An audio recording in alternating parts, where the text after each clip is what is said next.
ಪೂಜ್ಯ ಶ್ರೀ ಆಶೀರ್ವಾದದಿಂದ ಇಂದಿನ ಕಾರ್ಯಕ್ರಮ ಯಶಸ್ವಿಯಾಗಿ ನೆರವೇರಲೆಂದು ಪ್ರಾರ್ಥಿಸುತ್ತಾ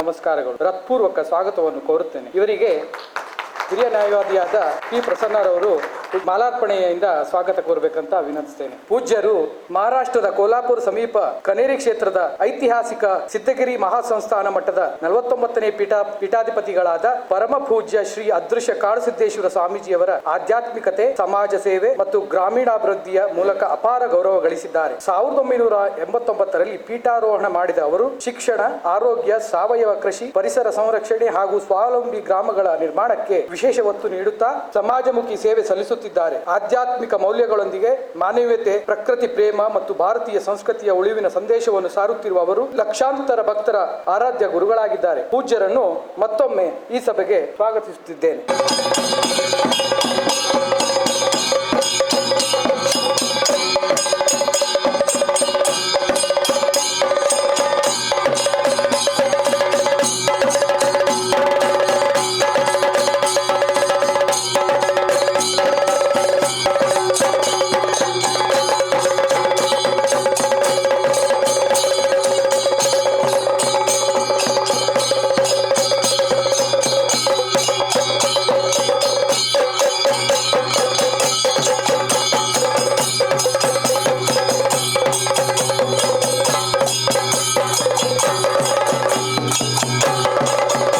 ಸ್ವಾಗತ. ಅದೇ ರೀತಿ ಇಂದಿನ ಕಾರ್ಯಕ್ರಮದ ಮುಖ್ಯ ಉಪನ್ಯಾಸಕರಾದ ಕರ್ನಾಟಕದ ಹಾಗೂ ಒಡಿಶಾದ ಉಚ್ಚ ನ್ಯಾಯಾಲಯಗಳ ವಿಶ್ರಾಂತ ನ್ಯಾಯಮೂರ್ತಿ ಶ್ರೀ ಡಾಕ್ಟರ್ ಕೃಷ್ಣ ಎಸ್ ದೀಕ್ಷಿತ್ ರವರಿಗೆ ನ್ಯಾಯಮೂರ್ತಿ ಮೂಲಕ ಸ್ವಾಗತಿಸಬೇಕಾಗಿರುತ್ತೆ ವಿನಂತಿ. ಇವರು ತಮ್ಮ ಸುದೀರ್ಘ ನ್ಯಾಯಾಂಗ ಸೇವೆಯ ಮೂಲಕ ನ್ಯಾಯದ ಮೌಲ್ಯಗಳನ್ನು ಎತ್ತಿ ಹಿಡಿಯುತ್ತಿರುವ ಅವರು ನಿವೃತ್ತಿಯ ನಂತರವೂ ಸಂವಿಧಾನ, ನ್ಯಾಯ, ಪ್ರಜಾಪ್ರಭುತ್ವ ಮತ್ತು ಸಮಕಾಲೀನ ವಿಷಯಗಳ ಕುರಿತು ಜನಜಾಗೃತಿ ಮೂಡಿಸುವ ಕಾರ್ಯದಲ್ಲಿ ನಿರಂತರವಾಗಿ ತೊಡಗಿಸಿಕೊಂಡಿದ್ದಾರೆ. ಇಂತಹ ಶ್ರೇಷ್ಠ ನ್ಯಾಯತಜ್ಞರು ಹಾಗೂ ಚಿಂತಕರಾದ ನ್ಯಾಯಮೂರ್ತಿ ಶ್ರೀ ಕೃಷ್ಣ ಎಸ್ ದೀಕ್ಷಿತ್ ಅವರನ್ನು ಆತ್ಮೀಯವಾಗಿ ಸ್ವಾಗತಿಸುತ್ತಾ ತಮ್ಮ ಅಮೂಲ್ಯ ವಿಚಾರಗಳನ್ನು ನಮ್ಮೊಂದಿಗೆ ಹಂಚಿಕೊಳ್ಳಲು ನಮ್ಮ ನಡುವೆ ಇರುವುದು ಹೆಮ್ಮೆಯ ವಿಷಯವಾಗಿದೆ.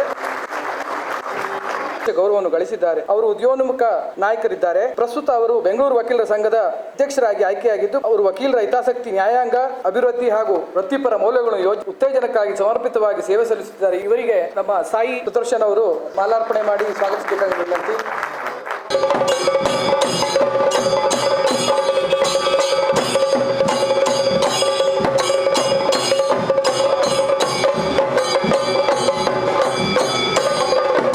ಧನ್ಯವಾದಗಳು. ವೇದಿಕೆ ಮುಂದೆ ಆಸೀನರಾಗಿರುವ ನಮ್ಮ ಹಿರಿಯ ವಕೀಲರಾದ ಶ್ರೀ MB ನರಗುಂದ್ರವರು ನಮ್ಮ ನಡುವೆ ಇದ್ದಾರೆ. ಇಂದು ನಾವು ಚರ್ಚಿಸಲು ಆಯ್ಕೆ ಮಾಡಿಕೊಂಡಿರುವ ವಿಚಾರ ಜನಸಂಖ್ಯೆ ಬಾಹುಳ್ಯ ಮತ್ತು ರಾಷ್ಟ್ರೀಯ ಬಿಕ್ಕಟ್ಟು ಎಂಬ ವಿಷಯವು ಕೇವಲ ಒಂದು ಚರ್ಚೆಯ ವಿಷಯವಲ್ಲ. ಇದು ಭಾರತದ ಭವಿಷ್ಯ, ರಾಷ್ಟ್ರೀಯ ಭದ್ರತೆ, ಆರ್ಥಿಕ ಪ್ರಗತಿ, ಸಾಮಾಜಿಕ ಸಾಮರಸ್ಯ, ಸಂಪನ್ಮೂಲಗಳ ಸಮರ್ಪಕ ಬಳಕೆ ಹಾಗೂ ಮುಂದಿನ ಪೀಳಿಗೆಯ ಭವಿಷ್ಯದೊಂದಿಗೆ ನೇರವಾಗಿ ಸಂಬಂಧ ಹೊಂದಿರುವ ಅತ್ಯಂತ ಮಹತ್ವದ ರಾಷ್ಟ್ರೀಯ ವಿಚಾರವಾಗಿದೆ. ಬಂಧುಗಳೇ, ಭಾರತವು ಇಂದು ವಿಶ್ವದಲ್ಲೇ ಅತಿ ಹೆಚ್ಚು ಜನಸಂಖ್ಯೆ ಹೊಂದಿರುವ ರಾಷ್ಟ್ರವಾಗಿದೆ. ಜನಸಂಖ್ಯೆಯು ಒಂದು ರಾಷ್ಟ್ರದ ಶಕ್ತಿಯಾಗಬಹುದು, ಆದರೆ ಅದು ಯೋಜಿತ ಅಭಿವೃದ್ಧಿ, ಗುಣಮಟ್ಟದ ಶಿಕ್ಷಣ, ಉದ್ಯೋಗ ಸೃಷ್ಟಿ, ಆರೋಗ್ಯ ಸೇವೆಗಳು ಮತ್ತು ಉತ್ತಮ ಆಡಳಿತದೊಂದಿಗೆ ಹೊಂದಿಕೊಂಡಾಗ ಮಾತ್ರ ಅದು ವರದಾನವಾಗುತ್ತದೆ. ಇಲ್ಲದಿದ್ದರೆ ನಿರುದ್ಯೋಗ, ಬಡತನ, ಪರಿಸರ ಮಾಲಿನ್ಯ, ನೀರಿನ ಕೊರತೆ, ಮೂಲ ಸೌಕರ್ಯಗಳ ಮೇಲಿನ ಒತ್ತಡ ಹಾಗೂ ಸಾಮಾಜಿಕ ಅಸಮತೋಲನದಂತ ಸವಾಲುಗಳು ಎದುರಿಸಬೇಕಾಗುತ್ತದೆ. ಇತ್ತೀಚಿನ ದಿನಗಳಲ್ಲಿ ಜನಸಂಖ್ಯಾ ಬದಲಾವಣೆ, ಡೆಮೋಗ್ರಫಿಕ್ ಚೇಂಜ್, ಸಂಪನ್ಮೂಲಗಳ ಮೇಲಿನ ಒತ್ತಡ, ರಾಷ್ಟ್ರೀಯ ಏಕತೆ ಮತ್ತು ಸಾಮಾಜಿಕ ಸಮತೋಲನದ ಕುರಿತು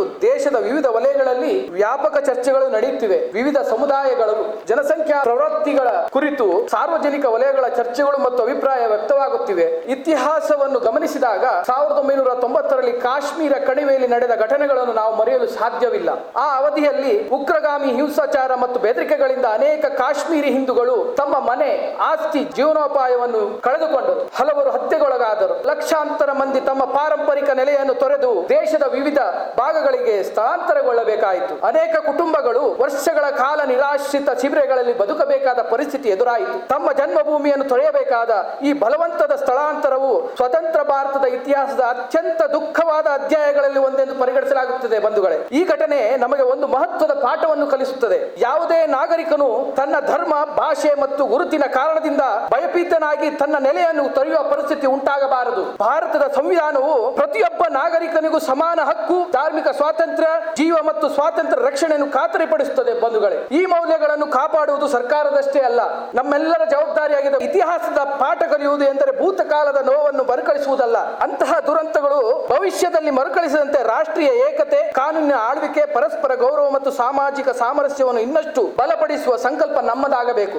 ಇಂತಹ ಅತಿ ಸೂಕ್ಷ್ಮ ಮತ್ತು ಮಹತ್ವದ ವಿಷಯಗಳನ್ನು ಭಾವೋದ್ವೇಗದಿಂದಲೇ ಅಲ್ಲ, ಸಂವಿಧಾನದ ಚೌಕಟ್ಟು ಮತ್ತು ಕಾನೂನು ಮತ್ತು ಅಧಿಕೃತ ಅಂಕಿಅಂಶಗಳ ಆಧಾರದ ಮೇಲೆ ವಿಚಾರಿಸುವುದು ಪ್ರಜಾಪ್ರಭುತ್ವದ ಜವಾಬ್ದಾರಿಯಾಗಿದೆ. ಈ ಹಿನ್ನೆಲೆಯಲ್ಲಿ ಇಂದಿನ ಉಪನ್ಯಾಸವು ಎಲ್ಲರಲ್ಲಿಯೂ ವಿಚಾರ ಪ್ರಜ್ಞೆಯನ್ನು ಹೆಚ್ಚಿಸುವಂತಾಗಲಿ ಎಂಬ ವಿಶ್ವಾಸ ನಮ್ಮದಾಗಿದೆ. ಇಂತಹ ಮಹತ್ವದ ವಿಷಯ ಕುರಿತು ತಮ್ಮ ಅಪಾರ ಕಾನೂನು ಜ್ಞಾನ ಮತ್ತು ಜೀವನಾನುಭವವನ್ನು ಹಂಚಿಕೊಳ್ಳಲು ಆಗಮಿಸಿರುವ ನಮ್ಮ ಗೌರವಾನ್ವಿತ ವಿಶ್ರಾಂತ ನ್ಯಾಯಮೂರ್ತಿ ಶ್ರೀ ಡಾಕ್ಟರ್ ಎಸ್ ಕೃಷ್ಣ ದೀಕ್ಷಿತ್ ಅವರು ಉಪಸ್ಥಿತಿ ನಮ್ಮೆಲ್ಲರಿಗೂ ಹೆಮ್ಮೆಯ ವಿಷಯವಾಗಿದೆ. ಅವರ ಚಿಂತನೆಗಳು ಮತ್ತು ಮಾರ್ಗದರ್ಶನವು ರಾಷ್ಟ್ರದ ಕುರಿತು ಹೊಸ ದೃಷ್ಟಿಕೋನವನ್ನು ನೀಡಲಿ ಎಂಬ ನಮ್ಮ ವಿಶ್ವಾಸ ನಮ್ಮದಾಗಿದೆ. ಅದೇ ರೀತಿ ಪರಮ ಪೂಜ್ಯ ಶ್ರೀ ಅದೃಶ್ಯ ಕಾಡಸಿದ್ದೇಶ್ವರ ಸ್ವಾಮಿಯವರ ಸಾನ್ನಿಧ್ಯ ಈ ಕಾರ್ಯಕ್ರಮಕ್ಕೆ ಆಧ್ಯಾತ್ಮಿಕ ಶಕ್ತಿ ಮತ್ತು ಸಾಂಸ್ಕೃತಿಕ ಮೆರುಗನ್ನು ನೀಡಲಿ, ಧರ್ಮ ಸಂಸ್ಕೃತಿ ಮತ್ತು ರಾಷ್ಟ್ರ ಸೇವೆಯ ಮೌಲ್ಯಗಳನ್ನು ಸಮಾಜದಲ್ಲಿ ಬಿತ್ತುವಂತಾಗಲಿ ಎಂದು ಅವರ ಆಶೀರ್ವಾದವನ್ನು ಬಯಸುತ್ತಾ, ಅಡ್ವೊಕೇಟ್ಸ್ ಫಾರ್ ನ್ಯೂ ಭಾರತ್ ಸಂಸ್ಥೆಯ ಉದ್ದೇಶ ಕೇವಲ ಕಾನೂನು ಕ್ಷೇತ್ರಕ್ಕೆ ಸೀಮಿತವಾಗಿಲ್ಲ. ಭವ್ಯ ಭಾರತದ ಮಹಾಪುರುಷರ ಸ್ಮರಣಾ ಕಾರ್ಯಕ್ರಮ, ರಾಷ್ಟ್ರದ ಹಿತಾಸಕ್ತಿ, ವಿರೋಧಿ ತತ್ವಗಳ ವಿರುದ್ಧ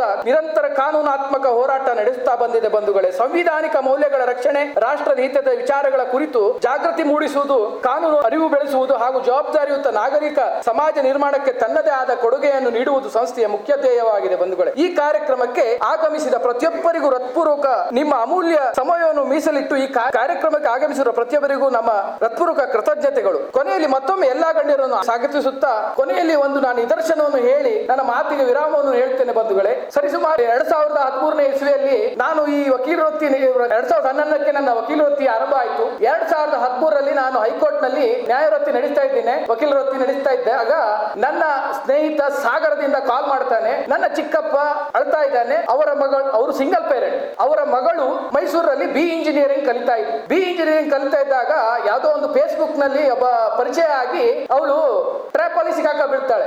ಮಗಳು ಬಂದಿರ್ತಾಳೆ, ಆದ್ರೆ ಅವಳು ಹೋಗ್ಬೇಕು ಅಂತ ಬಹಳ ಹಠ ಹಿಡಿತಾ ಇರ್ತಾಳೆ. ಅವ್ರ ತಂದೆ ಕೂಗು ಕಂಪ್ಲೇಂಟ್ ಕೊಟ್ಟಿದ್ದಾನೆ, ನಮ್ಗೆ ಕಾಲ್ ಮಾಡಿದ್ದಾರೆ, ನಾವು ಹೋಗಿದ್ದೇವೆ. ನಾವು ಅವ್ರನ್ನ ಎಲ್ಲ ಮೈಸೂರು ಕಡೆಗೆಲ್ಲ ಹೋಗಿ ವಿಚಾರಿಸಿ ಬಂದಾಗ ಆತನಿಗೆ ಈಗಾಗಲೇ 2 ಮದುವೆ ಆಗಿ ಒಬ್ಬೊಬ್ಬರಿಗೆ 2 ಮಕ್ಕಳು. ಆಮೇಲೆ ನಾವು ಹೇಗೋ ಮನ ಪರಿವರ್ತನೆ ಮಾಡಿ ಅವ್ರನ್ನ ಕರೆತಂದ್ರು. ಆದ್ರೆ ನಾವು ಎಷ್ಟು ಸಮಯ ಪ್ರಜ್ಞೆ ತೋರಿದ್ರು ಕೂಡ ಮತ್ತೆ ಆ ಹೆಣ್ಮಗಳು ಮತ್ತೆ ರಾತ್ರಿ ಅವನ ಬಳಿಯೇ ಓಡಿ ಹೋಯ್ತು. ಈಗ ಅವಳಿಗೆ 3 ಮಕ್ಕಳು, ಒಟ್ಟು 2 + 2 + 3 ಒಟ್ಟು 7. ಇದೇ ಜನಸಂಖ್ಯಾ ಬಾಹುಳ್ಯ. ಇಷ್ಟೇ ಭಾರತದಲ್ಲಿ ಎದುರಿಸಬೇಕಾಗಿರುವ ಒಂದು ಪಿತೂರಿ. ಕೊನೆಯಲ್ಲಿ ಮತ್ತೊಮ್ಮೆ ಎಲ್ಲ ಗಣ್ಯರನ್ನು ಆತ್ಮೀಯವಾಗಿ ಸಾಗಿಸುತ್ತಾ ಇಂದಿನ ಕಾರ್ಯಕ್ರಮವು ರಾಷ್ಟ್ರದ ಹಿತದೃಷ್ಟಿಯಿಂದ ಅರ್ಥಪೂರ್ಣ ಚರ್ಚೆಗೆ ನಾಂದಿ ಆಗಲಿ, ನಮ್ಮೆಲ್ಲರಲ್ಲಿಯೂ ಜವಾಬ್ದಾರಿಯುತ ಚಿಂತನೆ ಹಾಗೂ ದೇಶ ಸೇವೆಯ ಸಂಕಲ್ಪವನ್ನು ಮತ್ತಷ್ಟು ಬಲಪಡಿಸಲಿ ಎಂದು ಹಾರೈಸುತ್ತಾ ಧನ್ಯವಾದಗಳು. ಭಾರತ್ ಮಾತಾ ಕಿ ಜೈ.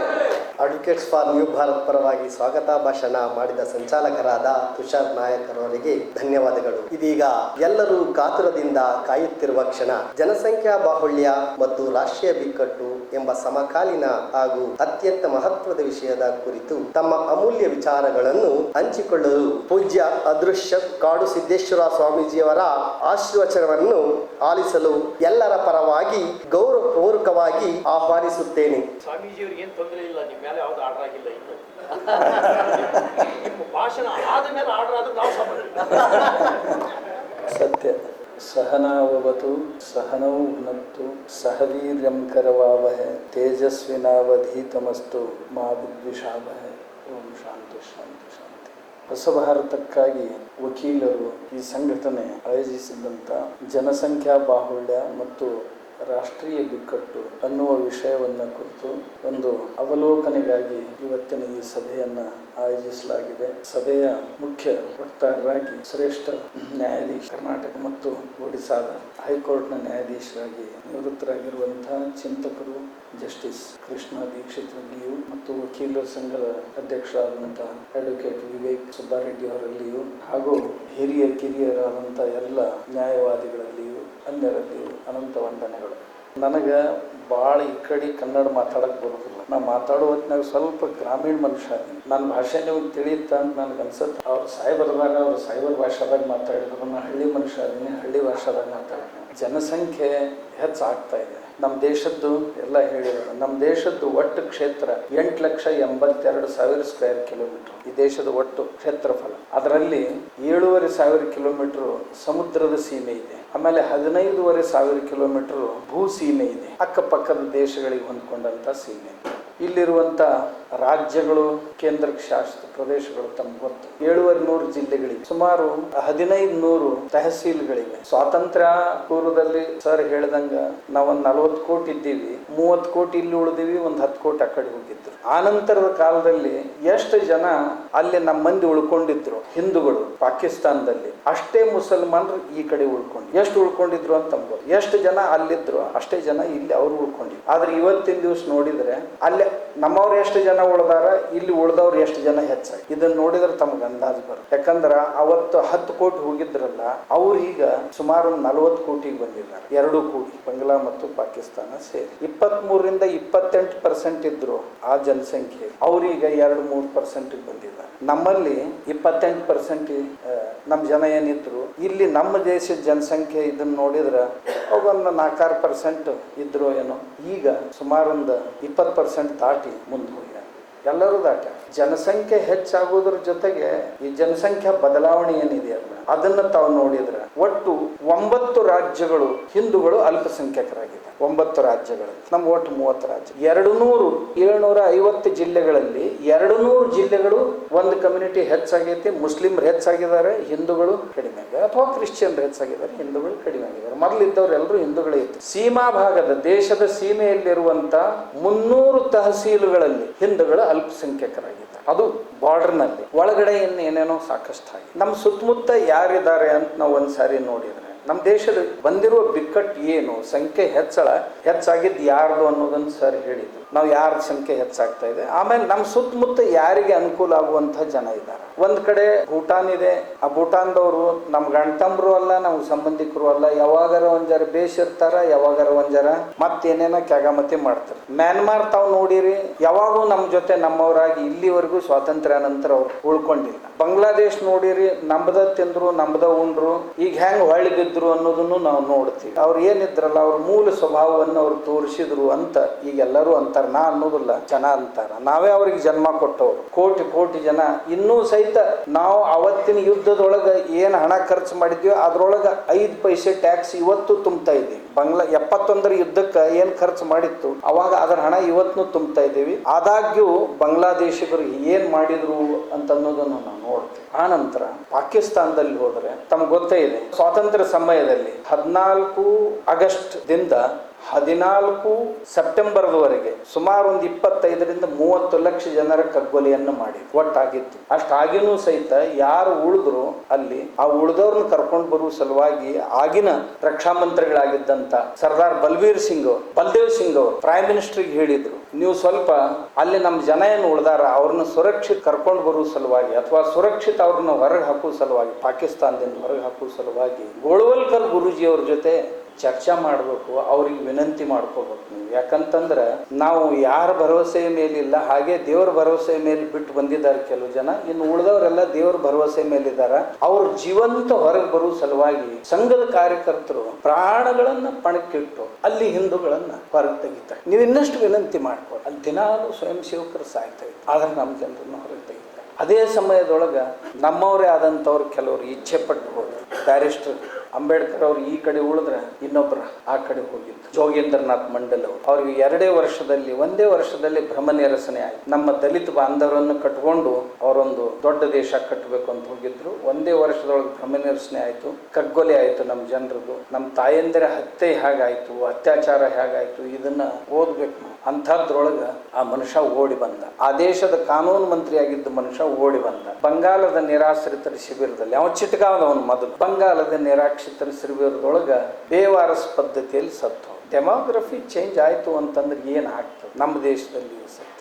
ಅಲ್ಲಿಯೂ ಸಹ ಎಲ್ಲೇ ಜಗತ್ತಿನೊಳಗೆ ತಾವು ಈಗ ನೋಡಿದಿರಿ ಮೊನ್ನೆನ ಸ್ಪೇನ್ದೊಳಗೆ ಏನಾಯ್ತು ಅಂತ ನಾನೇನು ತಮ್ಗೆ ಹೇಳ್ಬೇಕಾಗಿ ಈಶಾಡಿ ಹೋಗ್ತಿರಿ ಮಂದಿ ಹೋಗಿ ಒಂದು ದೇಶದ ಒಂದು ಭಾಗವನ್ನ ವಶಪಡಿಸಿಕೊಂಡು ಫ್ರಾನ್ಸ್ನೊಳಗ 90ರ ದಶಕದೊಳಗೆ ಹೋದಂತ ಜನ, ಅದು 4ನೇ ದರ್ಜೆ ಸೇವೆ ಮಾಡ್ಲಿಕ್ಕೆ ಹೋದಂತ ಜನ, ನೌಕರಿಗೆ ಹೋದಂತ ಜನ ಇವತ್ತು ಫ್ರಾನ್ಸ್ ದೇಶವನ್ನೇ ನಮ್ಮ ಕೈ ಕೊಡಬೇಕು ಅಂತ ಕೇಳ್ತಾರೆ. ಆಸ್ಟ್ರೇಲಿಯಾದಲ್ಲಿ ಕೆಲಸಕ್ಕಂತ ಹೋದವ್ರು 4-6 ಮಂದಿ ಇವತ್ತು ಆ ದೇಶಕ್ಕೆ ದೊಡ್ಡ ಆಹ್ವಾನ ಕೂತರು. ಜಗತ್ತು ಯಾವ ಕಮ್ಯುನಿಟಿ ಆಹ್ವಾನ ಆಗ್ತಾ ಇದೆ ಅನ್ನೋದನ್ನು ನಾವೆಲ್ಲರೂ ನೋಡ್ತೀವಿ. ಇನ್ನ ನಮ್ಮಂಥವ್ರು ಇರ್ತೀವಿ, ಮಾತಾಡ್ತೀರಿ, ನಿಮ್ಮಂಥವ್ರು ಒಟ್ಟೆ ಏನು ಮಾತಾಡಂಗಿಲ್ಲ, ನೀವು ಸುಮ್ಮನೆ ಇರ್ತೀರಿ, ಏನೇನಾಗ್ತೈತಿ ನೋಡೋಣ, ಆಮ್ಯಾಗ ಏನಾಗ್ತೈತಿ ನೋಡೋಣ ಅಂತೀರಿ, ಇಷ್ಟೇ. ಇದು ಬದಲಾವಣೆ ಯಾಕಾಯ್ತು?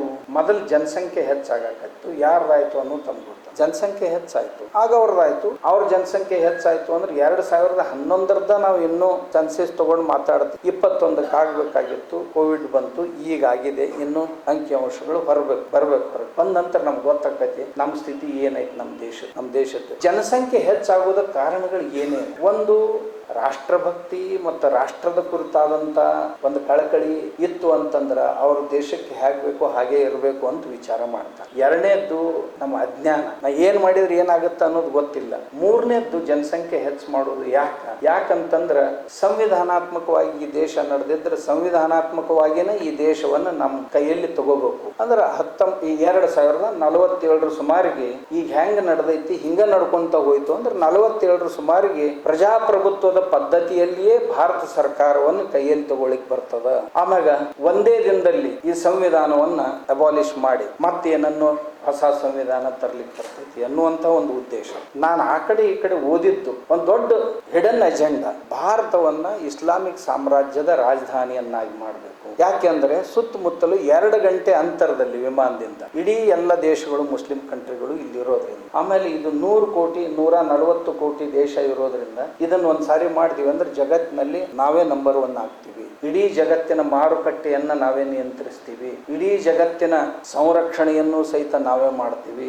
ನಮ್ಮ ಇಡೀ ಏನ್ ಕನಸಿದೆ, ಜಗತ್ತನ್ನೇ ಇಸ್ಲಾಮೀಕರಣಕ್ಕೆ ಒಳಪಡಿಸುವಂತ ಕನಸಿದೆ, ಅದನ್ನ ನನಸು ಮಾಡ್ಕೊಳ್ಳಿಕ್ಕೆ ಸಾಧ್ಯ ಐತಿ. ಆದ್ದರಿಂದ ಏನಕ್ಕೇನ ಪ್ರಕಾರೇಣ ನಮ್ಮ ದೇಶವನ್ನ ಅದಕ್ಕೆ ಒಳಪಡಿಸಬೇಕು ಅಂತ ಕೆಲವು ಜನ ಭಾವಣಿಕೆಯಲ್ಲಿ ಇದ್ದಾರೆ. ಇನ್ನು ಮತ್ತೊಂದು ಜನಸಂಖ್ಯೆ ಒಂದು ದೃಷ್ಟಿಯಲ್ಲಿ ಯಾವ ರೀತಿಯಿಂದ ಹೆಚ್ಚಾಗ್ತಾ ಇದೆ ನೋಡ್ರೆ, ಕೆಲವೊಂದು ಕಮ್ಯುನಿಟಿ ಒಂದು ಬಹು ಪತ್ನಿತ್ವದಿಂದ ಅಂತ ನಾವು ಕೇಳಿದ್ವಿ. ನಾವೇನಂತೀವಿ ಹಮ್ ದೋ ಹಮಾರ ಏ, ಇನ್ ಮತ್ತೊಬ್ರು ಏನಂತಾರ ಹಮ್ ಪಾಸ್ ಹಮಾರ 25. ಇದು ಸತ್ಯ. ಹೀಗೆ ಮಾಡ್ಕೊಂತ ಹೊಂಟಿವಿ ಅಂತಂದ್ರೆ ಏನಾದಿತ್ತು ಮುಂದೆ ಕೇಳಬೇಡ್ರಿ. ದೇವರೆಲ್ಲ ಸಲುತಾನ, ಹುಟ್ಟಿಸಿದ ದೇವ್ರೇನು ಹುಲ್ಲು ಮೇಯಿಸ್ತಾನೇನೋ ಅಂತ ಹಿಂಗ್ ಅಂತ ನಂಬುದ್ರೊಳಗ ಹೀಗೆ ಹೇಳಿದಾರ, ನಾವು ಹೀಗೆ ಮಾಡ್ತೀವಿ ಅಂತ ಒಂದ್ ಕಡೆ ನಾವು ಹೊರಟಿದ್ವಿ. ಆಮೇಲೆ ಇನ್ನೊಂದು ಕಾರಣ ಏನು ಅಂತಂದ್ರೆ ಧರ್ಮಾಂತರಕ್ಕೆ ಒಳಪಡಿಸೋದು ಇದ್ದವರು ಆಶೆ ಆಮಿಷಗಳಿಂದಾಗ್ಲಿ ವಿಚಾರಗಳನ್ನ ತಿಳಿಸಿ ಆಗ್ಲಿ. ಇದು ಒಂದು ಪ್ರತಿ ವರ್ಷ ಕನಿಷ್ಠ ಎಷ್ಟು ಜನ ಆಗ್ತಿರಬಹುದು? ಸಣ್ಣದಿಲ್ಲ, ಸಂಖ್ಯೆ ಬಹಳ ದೊಡ್ಡದಿದೆ, ಲಕ್ಷಗಟ್ಟಲೆ. 9 ಲಕ್ಷ ಜನ ಲವ್ ಜಿಹಾದಿಗೆ ಒಳಪಡ್ತಾ ಇದ್ದಾರೆ. ಅದರಲ್ಲಿ 70ರಷ್ಟು ಹುಡುಗಿಯರು ಇಸ್ಲಾಮೀಕರಣಕ್ಕೆ ಒಳಪಡ್ತಾರೆ. ಅದ್ರೊಳಗೆ 70% ಹುಡುಗಿಯರೇನು ನಮ್ಮ ಹೋಗ್ತಾವು, ಅವ್ರಿಗೆ ಒಂದೊಂದು ಮಕ್ಕಳು ಅದು ಅಂತಂದ್ರೆ ಮುಂದಿನ ವರ್ಷ ಅವ್ರ ಚಿಲ್ಡ್ರನ್ ಫ್ಯಾಕ್ಟ್ರಿನೇ ಆಗೋದಲ್ಲಿ, ಮತ್ತೊಂದು ಏನೋ ಆಗ್ಲಿಕ್ಕೆ ಬರ್ಲಿಕ್ಕೆ ಸಾಧ್ಯನೇ ಇಲ್ಲ. ಜನಸಂಖ್ಯೆಯನ್ನು ಹೆಚ್ಚು ಮಾಡುವಂತ ಫ್ಯಾಕ್ಟ್ರೀಸ್ ಅದು ಅಂತಂದ್ರ ವರ್ಷಕ್ಕೆ ದಶ ಲಕ್ಷಗಳಷ್ಟು ಜನಸಂಖ್ಯೆ ಹೆಚ್ಚಾಗ್ತದೆ ಒಂದ್ ಕಡೆ. ಎರಡನೇದ್ದು ಈ ರೀತಿ. ಆಮೇಲೆ ಮೂರನೇದ್ದು ಮಕ್ಕಳ ಕಳ್ಳತನ ಆಗ್ತಾ ಇದೆ. ಹಿಂದುಳಿದ ರಾಜ್ಯಗಳು ಏನಿವೆ ಅಲ್ಲಿ 3 ವರ್ಷ 2 ವರ್ಷ 4 ವರ್ಷದ ಮಕ್ಕಳು ಪ್ರತಿ ವರ್ಷ 60,000 to 65,000 ಮಕ್ಕಳ ಕಳ್ಳತನ ಆಗ್ತಾ ಇದೆ ಸರ್ಕಾರಿ ರಿಪೋರ್ಟ್ ಅನುಸಾರ. ಆ ಕಳ್ಳತನ ಆದಂತ ಮಕ್ಕಳು ಎಲ್ಲಿ ಹೋದ್ರು ಅಂತ ಹುಡುಕಾಡಿದ್ರೆ ಎಷ್ಟೋ ದಿನಗಳ ನಂತರ ಕೆಲವೊಂದು ಶಾಲೆಗಳಲ್ಲಿ ಆ ಮಕ್ಕಳು ಸಿಗ್ತಾರೆ. ಅವು ಯಾವ ಶಾಲೆಗಳು ಸಹಿತ ನಮ್ಮ ಗುರುಕುಲಗಳಲ್ಲ, ನಮ್ಮ ಶಾಲೆಗಳು ಅಲ್ಲ. ಎಲ್ಲಿ ಅಂತ ನಿಮ್ಗೆ ಗೊತ್ತು. ಎಷ್ಟಿವೆ? ನಮ್ಮ ಮಠಕ್ಕೊಬ್ರು ಇಮಾಮ್ ಬಂದಿದ್ರು, ಆಲ್ ಇಂಡಿಯಾ ಇಮಾಮ್ ಅಸೋಸಿಯೇಷನ್ ಚೇರ್ಮನ್ ಬಂದಿದ್ರು. ನಮ್ಮ ಗುರುಕುಲ ನೋಡಿದ್ರು. ಏನ್ ಕಲಿಸ್ತೀರಿ ಅಂತ ಕೇಳಿ ನಾನಂದೆ, ಒಳ್ಳೆ ಜೀವನ ಮೂಲ್ಯಗಳನ್ನು ಕಲಿಸ್ತೀವಿ, ದೇಶದ ಮೇಲೆ ಪ್ರೇಮ ಮಾಡಬೇಕು, ತಂದೆ ತಾಯಿಗಳ ಸೇವೆ ಮಾಡಬೇಕು, ಪರಸ್ಪರರೊಂದಿಗೆ ಬಾಂಧವ್ಯದಿಂದ ಇರಬೇಕು, ನಿಮ್ಮ ಕಾಲ ಮೇಲೆ ನೀವು ನಿಲ್ಲುವಂತ ಶಿಕ್ಷಣ ನಿಮ್ಗೆ ಸಿಗ್ಬೇಕು, ಹಿಂಗೆಲ್ಲವನ್ನು ಕಲಿಸ್ತೀವಿ ಅಂತ ಹೇಳಿದೆ. 12 ವರ್ಷದಲ್ಲಿ ನಾನು ಅವ್ರಿಗೆ ಕೇಳಿದೆ, ನಿಮ್ಮ ಎಷ್ಟು ಜನಸಂಖ್ಯೆ ಇದೆ, ಎಷ್ಟು ಗುರುಕುಲಗಳಿವೆ? ನಮ್ಮ ಮದರ್ಸಾ 7,25,000 ಮದರ್ಸಾ ಇವೆ ದೇಶದಲ್ಲಿ. ಏನ್ ಕಲಿಸ್ತೀರಿ ಅಂತ ಕೇಳಿದೆ. 14 ವರ್ಷ ನಾವು ಒಂದೇ ಗ್ರಂಥವನ್ನು ಕಲಿಸ್ತೀವಿ ಅಂತ. ಆ ಗ್ರಂಥದಲ್ಲಿ ಏನ್ ಕಲಿಸ್ತೀವಿ ಅಂತ ಕೇಳಿದೆ. ನಮ್ಮ ಗ್ರಂಥದಲ್ಲಿ ನಮ್ಮ ಸಾಹೇಬರು ಏನ್ ಹೇಳ್ಯಾರ ನಾವು ಅದನ್ನ ಮೊಹಮ್ಮದ್ ಸಾಹೇಬ್ ಏನು ಹೇಳ್ಯಾರ ಅದನ್ನು ಕಲಿಸ್ತೀವಿ ನಾ ಅಂತ. ಆಮ್ಯಾಗ ಓದಿ ನೋಡಿದ್ನ ಪ್ರತಿಯೊಂದು ಅಧ್ಯಾಯದೊಳಗೂ ಒಂದು ಬೇಡ ಎರಡು ಆಯಾತಗಳು ಎಂಥವು ಸಿಕ್ಕು ಅಂತಂದ್ರೆ ನಿಮ್ಗೆ ಎಲ್ಲಿ ಸಿಗ್ತಾರ ಅಲ್ಲಿ ಹಿಡೀರಿ ಬಡೀರಿ, ಬಂದ್ರೆ ಚಲೋ, ಬರ್ಲಿಲ್ಲ ಅಂದ್ರೆ ಮುಗಿಸ್ಬಿಟ್ಟ. ಸರಿಯಾಗಿ ಹೇಳಿ ನೋಡ್ರಿ, ಬಂದ್ರ ನಿಮ್ ಜೊತೆ ಬಂದ್ರ ಸರಿ, ನಿಮ್ಮದನ್ನು ಸ್ವೀಕಾರ ಮಾಡ್ಲಿಲ್ಲ ಅಂದ್ರೆ ಅವ್ರನ್ನ ಮುಗಿಸ್ಬಿಟ್ಟು. ಇದನ್ನೇ 14 ವರ್ಷ ಕಲಿಸ್ತಾರ. ಏನ ಇನ್ನು ಮತ್ತೊಂದು ಪದ್ಧತಿ ಜನಸಂಖ್ಯೆ ಹೆಚ್ಚು ಮಾಡೋದು ಯಾವುದು? ನುಸುಳುಕೋರರು. ಇಲ್ಲಿಯವರೆಗೆ ನಮ್ಮ ದೇಶದಲ್ಲಿ ನುಸುಳುಕೋರರು ಎಷ್ಟು ಜನ ಬಂದಿದ್ದಾರೆ ಅಂದ್ರೆ ನಿಮ್ಗೆ 12 ಕೋಟಿ ಜನ ನುಸುಳುಕೋರರು ದೇಶದಲ್ಲಿ. 12 ಕೋಟಿ ಬಂದವ್ರನ್ನ ಹೊರಗೆ ಹಾಕೋದು ಅಷ್ಟು ಸುಲಭ ಇಲ್ಲ. ಆಸಾಮದ ಮುಖ್ಯಮಂತ್ರಿಗಳು ಒಬ್ಬರೇ ಹೇಳಿದ್ರು, ನಾವು 60 ಲಕ್ಷ ಜನರನ್ನ ಗುರುತಿಸಿದೀವಿ ನುಸುಳುಕೋರ. ಮತ್ತೆ ಎಷ್ಟು ಜನರನ್ನ ಹೊರಗೆ ಹಾಕಿರಿ? ಒಂದು 5-6 ಸಾವಿರ ಜನರನ್ನ ಹೊರಗೆ ಹಾಕಿ. ಮತ್ತೆ ಇಷ್ಟು ಮಂದಿನ ಹೊರಗೆ ಯಾವಾಗ ಹಾಕೋರು? ಇಲ್ಲ, ನಾವು ಹಾಕ್ಬೇಕಂತೀವಿ, ಅವ್ರು ಕರ್ಕೊಳ್ತಾ ಇಲ್ಲ. ಮತ್ತೆ ಹೆಂಗ್ ಹೊರಗೆ ಹಾಕಿದ್ರಿ? ನಮ್ BSF ಅವ್ರಿಗೆ ಹೇಳಿರ್ತೀವಿ, ಯಾವಾಗ ಆ ಎದುರಿನ ಸೈನಿಕರು ಕಡಿಮೆ ಇರ್ತಾರೆ ಅವಾಗ ನುಗ್ಗಿಸ್ಬಿಡ್ತೀವಿ ಆಚೆ. ಇದು ಹೊರಗೆ ಹಾಕೋ ಪದ್ಧತಿ. ಇನ್ನು ಹಿಂಗ್ ಹೊರಗೆ ಹೋಗೋರು ಇದ್ರಂತಂದ್ರೆ ಮತ್ತೆ ಇನ್ನು ಎಷ್ಟು ವರ್ಷ ಅವ್ರು ಹೋಗೋಕ್ಕಿಂತ ಮುಂಚೆ ನಾವ ಮೇಲೆ ಹೋಗಿರ್ತೀವಿ. 12 ಕೋಟಿ ಜನ, 12 ಕೋಟಿ ಜನರು ಈ ದೇಶದ ಅಭಿವೃದ್ಧಿಯನ್ನು ತಿಂದು ಹಾಕೋದಾಗ್ಲಿ, ಈ ದೇಶದ ಸೌಕರ್ಯಗಳನ್ನ ತಿಂದು ಹಾಕೋದಾಗ್ಲಿ, ಈ ದೇಶದ ಎಲ್ಲ ರೀತಿಯ ಸಮಸ್ಯೆಗಳನ್ನ ನಿರ್ಮಾಣ ಮಾಡೋದು ಈ ದೇಶದ ಮೇಲೆ ಭಾರವಾಗಿರೋದು. ಇದನ್ನ ನೋಡಿದ್ರೆ ಈ ಜನಸಂಖ್ಯೆ ಹೆಚ್ಚಳ ಹೇಗಾಗುತ್ತೆ? ನಮ್ಮಲ್ಲಿ ಪಕ್ಕದಲ್ಲಿ ಕೊಲ್ಲಾಪುರ ಜಿಲ್ಲೆಯಲ್ಲಿ ಇಚಲಕರಂಜಿ ಅಂತ ಒಂದು ನಗರ, ಅಲ್ಲಿ ಅದೊಂದು ಮತಕ್ಷೇತ್ರ MLA. ಆ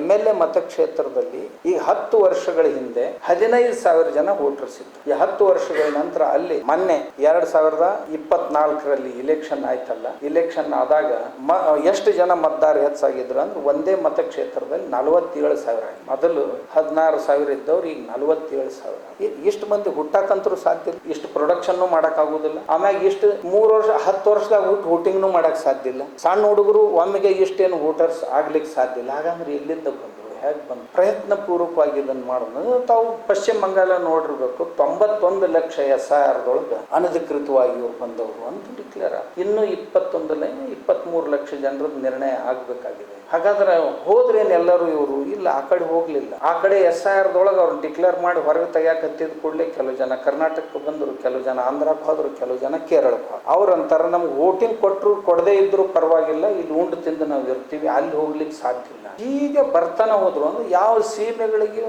ಸೀಮೆಯಲ್ಲಿ ಬಾರ್ಡರ್ನಲ್ಲಿ ತಂತಿಗೆ ಬೇಲಿ ಇಲ್ಲ. 4,000 ಕಿಲೋಮೀಟರ್ ಬಾಂಗ್ಲಾದೇಶದ ಸೀಮೆ, ಪಾಕಿಸ್ತಾನದ್ದು ಇದೆ, ಅದರ ಜೊತೆ ಅಫ್ಘಾನಿಸ್ತಾನ ಸ್ವಲ್ಪ ಸಂಧಿ ಒಳಗೆಲ್ಲ. ಇವೆಲ್ಲವೂ ನೋಡಿದ್ರೆ ದೇಶ ಒಂದು ಭಯಾನಕ ಸ್ಥಿತಿಯಿಂದ ಮುಂದುವರಿತಾ ಇದೆ ಏನು ಅಂತ ಅನಿಸುತ್ತೆ. ಹಾಗಾದ್ರೆ ಇಲ್ಲಿ ಜನ ನಮ್ಮದು ದೊಡ್ಡ ಸಮಸ್ಯೆ. ನಮ್ಮಲ್ಲಿ ದೊಡ್ಡ ಮಂದಿ ಏನ್ ನಾವು ಅದೀವಲ್ಲ, ಬಿಲ್ಡರ್ಸ್ ಅದೀವಿ, ಕಾರ್ಖಾನೆದಾರರು ಅದೀವಿ, ಮತ್ತೆ ಯಾರೋ ವ್ಯವಸಾಯಗಳನ್ನು ಮಾಡುವಂಥವ್ರು ಇಲ್ರಿ. ನಮ್ಮಲ್ಲಿ ಯಾರು ಕೆಲಸಕ್ಕೆ ಜನನ ಸಿಗುದಿಲ್ಲ, ಅವರ ಬಂದಾರ ಅವ್ರನ್ನ ಇಟ್ಕೊಂಡ್ಬಿಟ್ಟು. ಹೌದ್ರಿ, ನಾವು ಇಟ್ಕೊಂಡಿವಿ, ನಾಳೆ ಏನಾಗಬಹುದು, ರಾಷ್ಟ್ರೀಯ ಸಮಸ್ಯೆ ಇದರಿಂದ ಏನಾಗ್ಬೋದು ದೇವ್ರಿಗೆ ಗೊತ್ತರಿ. ಈಗಂತರೂ ಅದಾರ, ನಾವು ಬಂದಾರ ಇಂಥವ್ರು ಅದಾರ, ಎಲ್ಲದಾರ ಏನದಾರ. ನಮ್ಮ ದೇಶದೊಳಗೆ ಎಲ್ಲಾನು ಸಿಗ್ತಾವ. ಬಂದ ಕೂಡಲೇ ಆಧಾರ್ ಕಾರ್ಡ್ ಸಿಗ್ತೈತಿ, ರೇಷನ್ ಕಾರ್ಡ್ ಸಿಗ್ತೈತಿ. ಆಮ್ಯಾಗ ಅವಕ್ಕೆಲ್ಲವ್ರದ್ದು ರೇಟ್ ಫಿಕ್ಸ್ ಅದಾವ. ಅಷ್ಟು ರೇಟ್ ಕೊಟ್ರೆ ಆಮ್ಯಾಗ ಅವ್ರು ಮೊದಲು ಬಂಗಾಲದೊಳಗೆ ಪ್ರವೇಶ ಮಾಡಿದ ನಂತರ ನಿಮ್ಗೆ ಯಾವ್ಯಾವ ರಾಜ್ಯದಾಗ ಹೋಗ್ಬೇಕು ಆಯಾ ರಾಜ್ಯದ ರೇಟ್ ಬೇರೆ ಅದಾವ. ಮುಂಬೈಗೆ ಹೋದ್ರೆ ಈ ರೇಟು, ಬೆಂಗಳೂರಿಗೆ ಹೋದ್ರೆ ಈ ರೇಟು, ಹೈದರಾಬಾದ್ಗೆ ಹೋದ್ರೆ ಈ ರೇಟ್ ಇದೆ. ಅವೆಲ್ಲ ರೇಟ್ಸ್ ಫಿಕ್ಸ್ ಇದೆ. ನಾನು ಹೇಳೋದಲ್ಲ, ಪತ್ರಕರ್ತರು ಇವನ್ನೆಲ್ಲ ಕಲೆಕ್ಷನ್ ಮಾಡಿ ಹೇಳಿದ್ದು, ಆಮೇಲೆ ನಮ್ಮ ತನಿಖಾ ಸಂಸ್ಥೆಗಳು ಹುಡುಕಾಡಿ ಹೇಳಿದ್ದು. ಹೀಗಾಗ್ತಾ ಇದೆ. ಈ ಒಂದ್ ವೇಳೆ ಜನಸಂಖ್ಯೆ ಹೀಗೆ ಬೆಳೀತಾ ಹೋಯ್ತು ಅಂದ್ರೆ ಏನಾಗಬಹುದು ಅಂದ್ರೆ ಈ ದೇಶದೊಳಗೆ ಇರ್ಲಾಕ್ ಜಾಗ ಸಿಗಲ್ಲ. ಈಗ ಬೆಳೆಯುವ ಭೂಮಿ ಏನಿದೆ 146 ಕೋಟಿ ದಾಟಿವಿ. ಸರ್ ಹೇಳಿದ್ರೆ ಆಗಲೇ ನಾವು ಜಗತ್ತಿನೊಳಗ ನಂಬರ್ 1 ಜನಸಂಖ್ಯೆ ಒಳಗ. ಆದ್ರೆ ಭೂಮಿ ನಮ್ಮ ಹತ್ರ ಇರುವುದು ಎಷ್ಟು? 2.4%. ಜಗತ್ತಿನ ಭೂಮಿಯೇ 2.4% ಭೂಮಿ. ಆದ್ರೆ ಜಗತ್ತಿನೊಳಗೆ ನಂಬರ್ 1 ನಾವೇ. ಚೀನಾದವರು ಹಿಂದೆ, ನಾವು ನಂಬರ್ 1 ಅದೇ. ಇನ್ನು ಹಿಂಗ ಬೆಳ್ಕೊಂತ ಹೋದ್ವಿ ಅಂದ್ರೆ ಬೆಳೆ ಭೂಮಿ ಏನೈತಿ ಇದೆಲ್ಲ ಇರು ವಸ್ತಿ ಸಲುವಾಗಿ ಹೋಗ್ತೈತಿ. ಆಮೇಲೆ ರೋಡ್ಗಳನ್ನ ಅಗಲ್ ಮಾಡ್ಬೇಕಾಕೈತಿ, ಡ್ರೈನೇಜ್ ಅಗಲ್ ಮಾಡ್ಬೇಕಾಕೈತಿ. ಇದರ ಪರಿಣಾಮ ಏನಾಕೈತಿ ಅಂದ್ರೆ ನಗರಗಳಿಗೆ ಬಾವು ಬರ್ತಾವು. ಎಷ್ಟು ಬಾವು ಬರ್ತೈತಿ ನಗರಕ್ಕೆ ಅಂತಂದ್ರೆ ವರ್ಷ ಒಂದು 50 ಹಳ್ಳಿನೋ 60 ಹಳ್ಳಿನೋ ನುಂಗ್ತಾ ಹೋಗ್ತಾವ ನಗರಗಳು. ನದಿಗಳನ್ನೆಲ್ಲ ನಾಲೆಗಳನ್ನಾಗಿ ಪರಿವರ್ತನೆ ಮಾಡ್ತಾವು. ಇದು ಹೀಗೆ ಬೆಳೀತಾ ಹೋಯ್ತು ಅಂತಂದ್ರೆ ಭೂಮಿ ತೀರು ಹೋಗುತ್ತೆ, ಕಾಡು ತೀರು ಹೋಗುತ್ತೆ, ಗುಡ್ಡಗಳದ್ದು ಖನಿಜಗಳು ತೀರು ಹೋಗ್ತಾವು. ಯಾಕಂದ್ರೆ ಬಳಕೆ ಹೆಚ್ಚಾದಂಗೆ ಯಾವುದೇ ಖನಿಜಗಳು ಉಳಿಲಿಕ್ಕೆ ಸಾಧ್ಯ ಇಲ್ಲ. ಆ ನಂತರ ಏನಾಗುತ್ತೆ ಅಂತಂದ್ರೆ ಪರ್ಯಾವರಣದ ಹಾನಿ ಆಗುತ್ತೆ. ಏನಾಗುತ್ತೆ? ಇವತ್ತೇ ನೋಡ್ತೀವಿ, ಪರ್ಯಾವರಣದ ಸಂತುಲನ ಹಾಳಾಗಿ ಮಳೆ ವರ್ಷದಲ್ಲಿ ಎಷ್ಟು ಬೇಕು ಸಾಕಷ್ಟು ಬೀಳ್ತಾ ಇದೆ. ಆದ್ರೆ ಎಲ್ಲಿ ಬೀಳ್ಬೇಕು, ಎಷ್ಟು ಬೀಳ್ಬೇಕು ಅಷ್ಟು ಬೀಳ್ತಾ ಇಲ್ಲ. ತಾವು ಹೋದ ತಿಂಗಳ ಗಮನ ಹರಿಸಿದ್ರೆ ಗೊತ್ತಾಗುತ್ತೆ. ಒಂದು ತಿಂಗಳಲ್ಲಿ ಬೀಳ್ಬೇಕಾದಂತ ಮಳೆ 2 ದಿನಗಳಲ್ಲಿ ಬರೀ 2 ದಿನಗಳು. ಆ ಮಳೆ 2 ದಿನದಲ್ಲಿ ಬಿದ್ದ ಮಳೆ ನೀರು ಭೂಮಿಯಲ್ಲಿ ಇಂಗ್ಲಿಕ್ಕೂ ಸಾಧ್ಯ ಇಲ್ಲ, ಅದರಿಂದ ಯಾವ ಬೆಳೆನೂ ಬೆಳಿಲಿಕ್ಕೆ ಸಾಧ್ಯ ಇಲ್ಲ. 2 ದಿವಸದ ಮಳೆ ಒಳಗೆ ಯಾವ ಬೆಳೆ ತಗೊಳ್ಳಿಕ್ಕೆ ಆಗ್ತದೆ? 2 ದಿವಸ ಬಿತ್ತು ಹೋಯ್ತು, ಇಲ್ಲಿವರೆಗೆ ಮತ್ತೆ ಮರಳಿ ಬಂದಿಲ್ಲ. 2033 ಒಂದ್ ವೇಳೆ ಇದೇ ರೀತಿ ಸಾಗಿತು ಅಂತಂದ್ರೆ, ನಾವು ಪರ್ಯಾವರಣವನ್ನ ದುರ್ಲಕ್ಷಿಸಿ ಹೀಗೆ ಸಾಗಿದೀವಿ ಅಂತಂದ್ರೆ, ಒಟ್ಟು ವರ್ಷದ ಕಾಲಾವಧಿಯೊಳಗ 3 ಅಥವಾ 4 ತಿಂಗಳಲ್ಲಿ ಬೀಳಬೇಕಾದಂತ ಮಳೆ 3 ದಿನಗಳಲ್ಲಿ ಬಿದ್ದು ಹೋಗ್ಬೇಡ. ಆ 3 ದಿನದ ಮಳೆ ಎಲ್ಲ ಮಣ್ಣನ್ನು ಕೊಚ್ಕೊಂಡು ಹೋಗುತ್ತೆ, ಬೆಳೆಗಳನ್ನು ಕೊಚ್ಕೊಂಡು ಹೋಗುತ್ತೆ, ಊರುಗಳನ್ನು ಕೊಚ್ಕೊಂಡು ಹೋಗಿ ಮಹಾಪೂರ್ಗಳು ಬರ್ತಾವು, ಡ್ಯಾಮ್ಗಳು ತುಂಬ್ತಾವು, ಡ್ಯಾಮ್ಗಳೆಲ್ಲ ಮಣ್ಣಿನಿಂದ ತುಂಬ್ತಾವು. ಆಮೇಲೆ ಯಾವ ಬೆಳೆಗಳನ್ನು ಬೆಳ್ಕೊಳ್ಳೋದು ಸಾಧ್ಯ ಇಲ್ಲ. ಭೂಮಿಯ ಕೆಳಗಿರುವಂತ ನೀರನ್ನೆಲ್ಲ ಜಗ್ಗಿ ಆಗಿದೆ ನಾವು. ಯಾಕಂದ್ರೆ ಮೊದಲು 10 ಫೂಟ್ಗೆ 5 ಫೂಟಿಗೆ ನೀರು ಸಿಗ್ತಿತ್ತು, ಈಗ 600 ಫೂಟಿಗೆ 800 ಫೂಟ್ ಹೋಗಿದೆ. ಅದರಲ್ಲಿ 1 ಫೂಟ್ ನೀರನ್ನ ನಾವು ತೆಳಗ್ ತುಂಬಬೇಕಾದ್ರೆ ಸುಮಾರು 100 ವರ್ಷ. ನಾವು ಭೂಮಿಯಿಂದ ಜಗ್ಗಿದ ನೀರು ಏನಿದೆಯಲ್ಲ ಅದರಲ್ಲಿ 1 ಫೂಟ್ ನೀರು ತುಂಬಬೇಕಾದ್ರೆ 100 ವರ್ಷ. ಹಾಗಾದ್ರೆ ಈಗ 600 ಫೂಟ್ ಖಾಲಿ ಮಾಡಿದೀವಲ್ಲ, ಇದನ್ನ ತುಂಬಲಿಕ್ಕೆ ಎಷ್ಟು ವರ್ಷಗಳು ಬೇಕು? ಈ ಬಿಕ್ಕಟ್ಟು ಹೇಗೆ ತಯಾರಾಗುತ್ತೆ ರಾಷ್ಟ್ರದ ಎದುರಿಗೆ? ಭೂಮಿಯ ಸಮಸ್ಯೆ, ಬೆಳೆಗಳ ಸಮಸ್ಯೆ, ಆಹಾರ ಧಾನ್ಯದ ಸಮಸ್ಯೆ ಆರಂಭ ಆಗುತ್ತೆ. ಆಮೇಲೆ ಜನಸಂಖ್ಯೆ ಅತಿಯಾಗಿ ಬೆಳೀತು ಅಂತಂದ್ರೆ ಒಳ್ಳೆ ಗಾಳಿನು, ಈಗ ನೀರಿನ ಬಾಟಲ್ ತಗೊಂಡು ತಿರುಗಾಡ್ತೀವಿ, ಎಲ್ಲಿ ಹೋಗೋರೆಲ್ಲ ತಮ್ಗೆ ಗೊತ್ತೈತಲ್ಲ, ಬಾಟಲ್ ಇಲ್ದ ಯಾರು ಹೋಗಂಗಿಲ್ಲ. ಇನ್ನೊಂದು ಸಿಲಿಂಡರ್ ತಗೊಂಡು ಹೋಗುವತ್ನಾಗ ಒಂದು ಸಣ್ಣದೊಂದು ಸಿಲಿಂಡರ್ ತಗೊಂಡು ಆಫೀಸ್ಗೆ ಹೋಗುದು, ನಡು ಒಂದ್ ಸ್ವಲ್ಪ ಹಚ್ಕೊಳ್ಳೋದು, ಹೆಂಗೆ ಈ ಶೆಲೈನ್ ಹಚ್ತಾರಲ್ಲ ಹಾಸ್ಪಿಟಲ್ದಾಗ ಹಂಗ ಒಂದಿಷ್ಟು ಹಚ್ಕೊಳ್ಳೋದು, ಮತ್ತಿಷ್ಟು ಜೀವ ಬಂದಂಗ ಆಕತಿ, ಒಂದಿಷ್ಟು ಮಾತಾಡೋದು, ಮತ್ತೆ ಒಂದು ಪ್ಲೀಡಿಂಗ್ ಆದ ಕೂಡಲೇ 2ನೇ ಪ್ಲೀಡಿಂಗ್ ಮತ್ತೊಂದಿಷ್ಟು ಹೋಗಿ ರೆಸ್ಟ್ ರೂಮ್ನಾಗ ಒಂದಿಷ್ಟು ಹಚ್ಕೊಂಡು ಬರೋದು, ಮತ್ತೊಂದಿಷ್ಟು ಮಾತಾಡೋದು. ಈ ಸ್ಥಿತಿ ನಮ್ದು ಬರುತ್ತೆ ಅಂತ 2033 40 ಸುಮಾರು ಈಸಿ ಬರುತ್ತೆ. ಆಮೇಲೆ ಒಂದು ಸುಲಭ ಏನಾಕೈತಿ ಅಂದ್ರೆ, ಇದೇನೈತಲ್ಲ ಇದೆಲ್ಲ ಖಾಲಿ ಆಗ್ತೈತಿ. ಎಣ್ಣೆನೂ ಬೇಕಾಗಂಗಿಲ್ಲ, ಹಣಿಗೆನೂ ಬೇಕಾಗಂಗಿಲ್ಲ, ಎಲ್ಲ ಏನೋ ಅವಶ್ಯಕ. ಯಾಕಂತಂದ್ರೆ ಆರ್ಸೆನಿಕ್ ವಾಟರ್ ನಾವು ಕುಡ್ದ ಅಷ್ಟೊತ್ತಿಗೆಲ್ಲ ಮೈ ಮೇಲೆ ಕೂದಲೆಲ್ಲ ಹೋಗ್ತಾವು. ಆಮೇಲೆ ಹಿಂಗ್ ಹೋಗೋಗ್ತಾ ಯಾರಿಗಾರ ಡಿಕ್ಕಿ ಹೊಡಿದೇವು ಅಂದ್ರೆ ಇವೆಲ್ಲ ಮುರಿದು ಹೋಗ್ತಾವ. ಈಗ ಮ್ಯಾಗಿಂದ ಕೆಳಗೆ ಬಿದ್ರು ಏನೋ ಆಗೋದಿಲ್ಲ, ಇನ್ನು ಹೋಗೋಗ್ತಾ ಹಿಂಗೆ ಯಾರ ಡಿಕ್ಕಿ ಹೊಡೆದ್ರಂದ್ರೆ ಅವಂದು ಮುರಿತೈತಿ, ಇವಂದು ಮುರಿ. ಇವು ಬರುವಂತ ಸಮಸ್ಯೆಗಳಿವೆ ಭವಿಷ್ಯದ.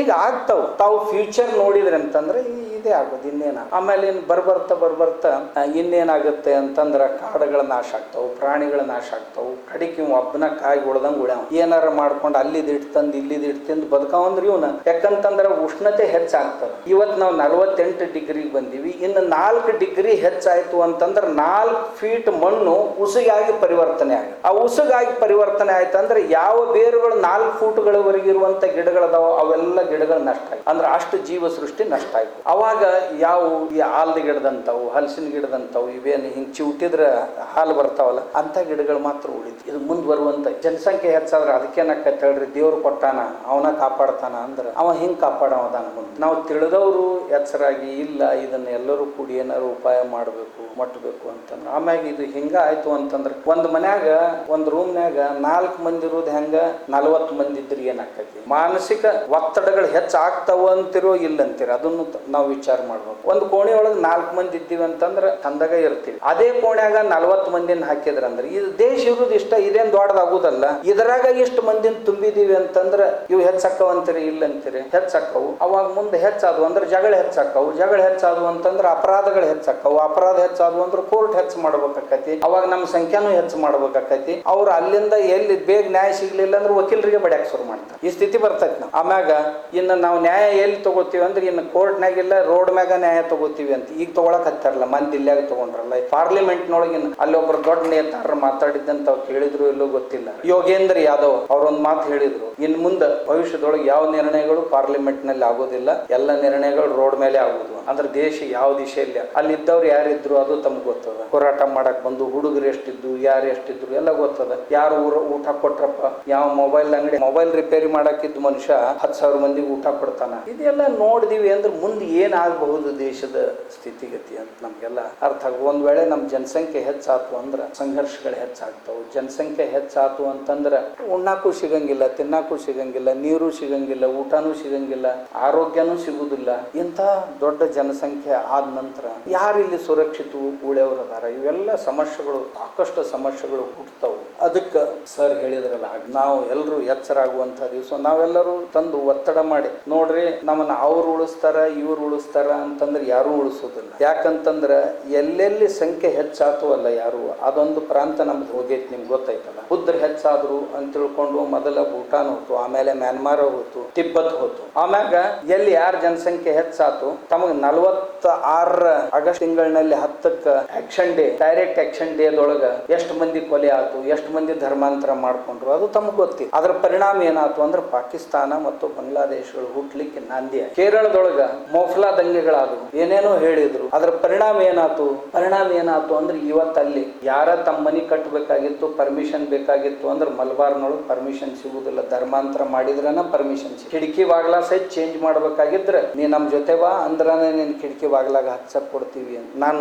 ನಿಯಮಿತವಾಗಿ ಹೋಗ್ತೀನಿ ಅಲ್ಲಿ. ಅದಕ್ಕೆ ಯಾರು ರಿಟೇಲ್ ವ್ಯಾಪಾರಿಗಳು ಹೋಲ್ಸೇಲರ್ ಕಡೆ ಹೋದ್ರು ಅಂದ್ರೆ ಅವ್ ಹೋಗಾಗ ತನ್ನ ಅಳಕಿಸ್ಕೋಬೇಕು. ಆಮ್ಯಾಗ ಇವ್ ಕೈಯಾಗ ಕಟ್ಟಿದಂತ ದಾರಗಳನ್ನ ತೆಗೆದು ಹಾಕ್ಬೇಕು, ಕೊಳ್ಳಾಗಿ ಏನಾರ ಕಟ್ಟಿದ್ರೆ ತೆಗೆದಿಡ್ಬೇಕು. ಹೋಗಿ ಆ ಹೋಲ್ಸೇಲ್ ವ್ಯಾಪಾರಿಗಳಿಂದ ಇದನ್ನ ತಗೊಂಡು ಬರ್ಬೇಕು. ಇವತ್ತು ಇರುವಂತ ಸ್ಥಿತಿ ಸದ್ಯ ಕೇರಳದಲ್ಲಿ ಕಿರುಕುಳ ವ್ಯಾಪಾರಿಗಳ ಸ್ಥಿತಿ ಇದೆ. ಅವ್ರು ಇದನ್ನೆಲ್ಲ ಇಟ್ಟು ಬರಬೇಕು. ನೀವು ಯಾರಾದ್ರೂ ಹೋಲ್ಸೇಲ್ ವ್ಯಾಪಾರ ಮಾಡ್ಲಿಕ್ಕೆ ನಾವು ಒಂದೆರಡು ಹುಡುಗರನ್ನ ಕಳಿಸಿದ್ವಿ, ಈರುಳ್ಳಿ ವ್ಯಾಪಾರ ಮಾಡಿ ಹೋಗ್ರಿ ಅಂತ. ನಮ್ಮಲ್ಲಿ ಅಲ್ಲೇನ್ ಬೆಳೆದಿಲ್ಲ, ಇಲ್ಲಿ ಮಹಾರಾಷ್ಟ್ರದಲ್ಲಿ ಸಿಕ್ಕಾಪಟ್ಟೆ ಬೆಳಿತೈತಿ. ಆ ಹುಡುಗರನ್ನ 15 ದಿವಸ ಗೋಡಾವಂದಾಗ ಹಾಕ್ಯಾಕೊಂಡು ಪಡೆದಿಂದ ಅವ್ರು ಯಾವ ಪೊಲೀಸ್ ಸ್ಟೇಷನ್ದಾಗೂ ಕಂಪ್ಲೇಂಟ್ ತಗೊಳ್ಳಿ, ಕಡಿಗೆ ಬರೀ ಸಾಕಿನ ಅಂತ ಹೇಳಿ ಮತ್ತೊಬ್ರು ಯಾರು ವ್ಯಾಪಾರನೂ ಮಾಡಕ್ ಸಾಧ್ಯ. ಇಂಥ ಸ್ಥಿತಿ ಭವಿಷ್ಯದೊಳಗ ಯಾವ್ದಾದ್ರು ಒಂದು ಕಮ್ಯುನಿಟಿ ಹೆಚ್ಚಾಯ್ತು ಅಂದ್ರೆ ನಾನಂತೂ ಎಲ್ಲ ಕಡೆ ಹೇಳ್ತಿರ್ತೀನಿ, ನೋಡ್ರಪ್ಪ ಶಾಣ್ಯರಾಗು, ನಿನ್ನ ಇರ್ಲಿಲ್ಲ ಅಂದ್ರೆ ಈಗ ಆಗ್ತೈತೆ ಅಂತ. ಇನ್ನು ನಮ್ಮ ಜನ ಭೂಮಿ ಮಾರಾಟ ಮಾಡೋರು, ಯಾರೋ ಒಬ್ಬರು ತಗೊಳ್ಳೋರು, ಅವ್ರದ್ರೊಳಗ ನಾವು ನಾಳೆ ಕೆಲಸಕ್ಕೆ ಹೋಗೋದು. ಇಂಥ ಸ್ಥಿತಿ ಅನೇಕ ರಾಜ್ಯಗಳಲ್ಲಿ, ನಾ ಹೇಳಿದ್ನೆಲ್ಲ 9 ರಾಜ್ಯಗಳಲ್ಲಿ ಪೂರ್ತಿಯಾಗಿ ಪರಿಸ್ಥಿತಿ ಬದಲಾಗಿ ಈಗ ಆಯ್ತು ಅಂತಂದ್ರೆ ಬಹುಸಂಖ್ಯಾತರಾಗಿದ್ದಂತ ಜನ ನಾಳೆ ಸುರಕ್ಷಿತ ಆಗಿರ್ತೀವಿ ಅಂತ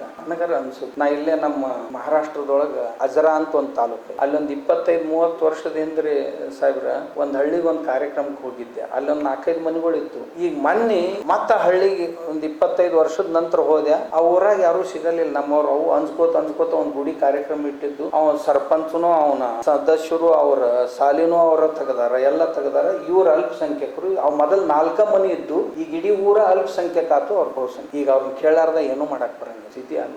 ತಮ್ಗೆ ಗೊತ್ತಲ್ಲ, ಶ್ರೀಪೆರಂಬುದೂರ್ ಪಕ್ಕದೊಳಗ ಹಿಂದೂಗಳ ಸಂಖ್ಯೆ ಕಡಿಮೆ ಆಯ್ತು. ಲಕ್ಷ್ಮೀ ಗುಡಿ ಒಳಗ ಹೈಕೋರ್ಟ್ನೊಳಗ ಜನಹಿತ ಯಾಚಿಕೆ ಸಲ್ಲಿಸಿದ್ರು. ಈ ದೇವಿಯ ಗಂಟೆ ಬಾರಿಸೋದ್ರಿಂದ, ಆರತಿ ಮಾಡೋದ್ರಿಂದ ನಮ್ಗೆ ತೊಂದರೆ ಆಗಕತ್ತೈತಿ, ಅದಕ್ಕೆ ಇದನ್ನ ಬ್ಯಾನ್ ಮಾಡ್ಬೇಕು.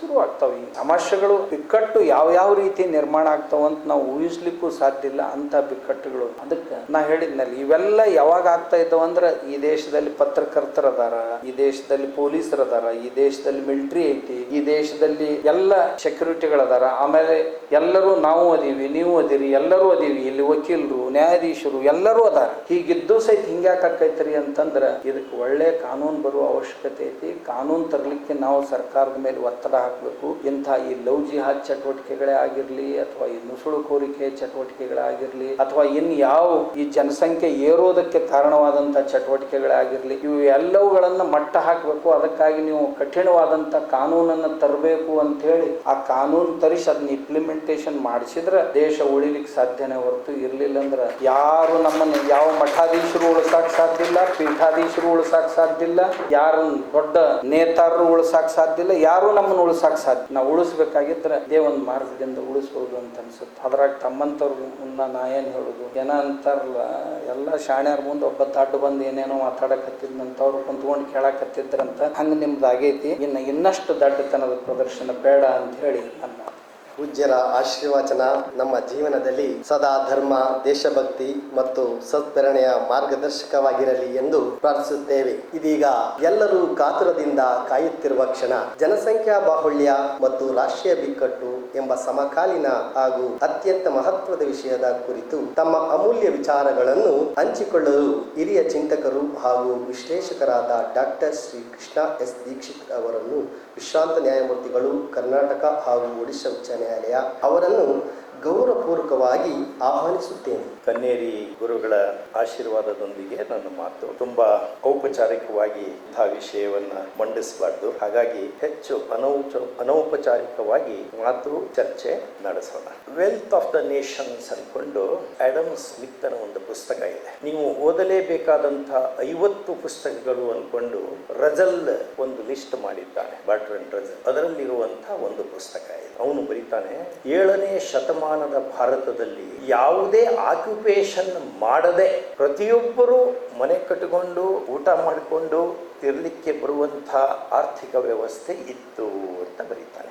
ಅದಕ್ಕೆ ಮುಖ್ಯ ಕಾರಣ ಏನು ಅಂದರೆ ಭಾರತದ ಜನಸಂಖ್ಯೆ ತುಂಬಾ ಕಡಿಮೆ ಇತ್ತು. ನಂತರ ಭಾರತದ ವಿಸ್ತಾರ ಬಹಳ ಜಾಸ್ತಿ ಇತ್ತು. ಹಾಗಾಗಿ ಕಾಡಿನಲ್ಲಿ ಬೆಳೆದಂಥ ಹಣ್ಣುಗಳನ್ನ, ಖಾದ್ಯದ ವಸ್ತುಗಳನ್ನ ತಗೊಂಬಂದು ತಿಂದ್ರೂ ಸಹಿತ ಜನರು ಬದುಕಲಿಕ್ಕೆ ಆಗ್ತಿತ್ತು ಅಂತ ಬರೀತಾರೆ. 2 ವಿಷಯ. ಒಂದು, ಜನಸಂಖ್ಯೆ ತುಂಬಾ ಕಡಿಮೆ ಇತ್ತು. 2ನೇದು, ಭಾರತದ ವಿಸ್ತೀರ್ಣ ಬಹಳ ಜಾಸ್ತಿ ಇತ್ತು.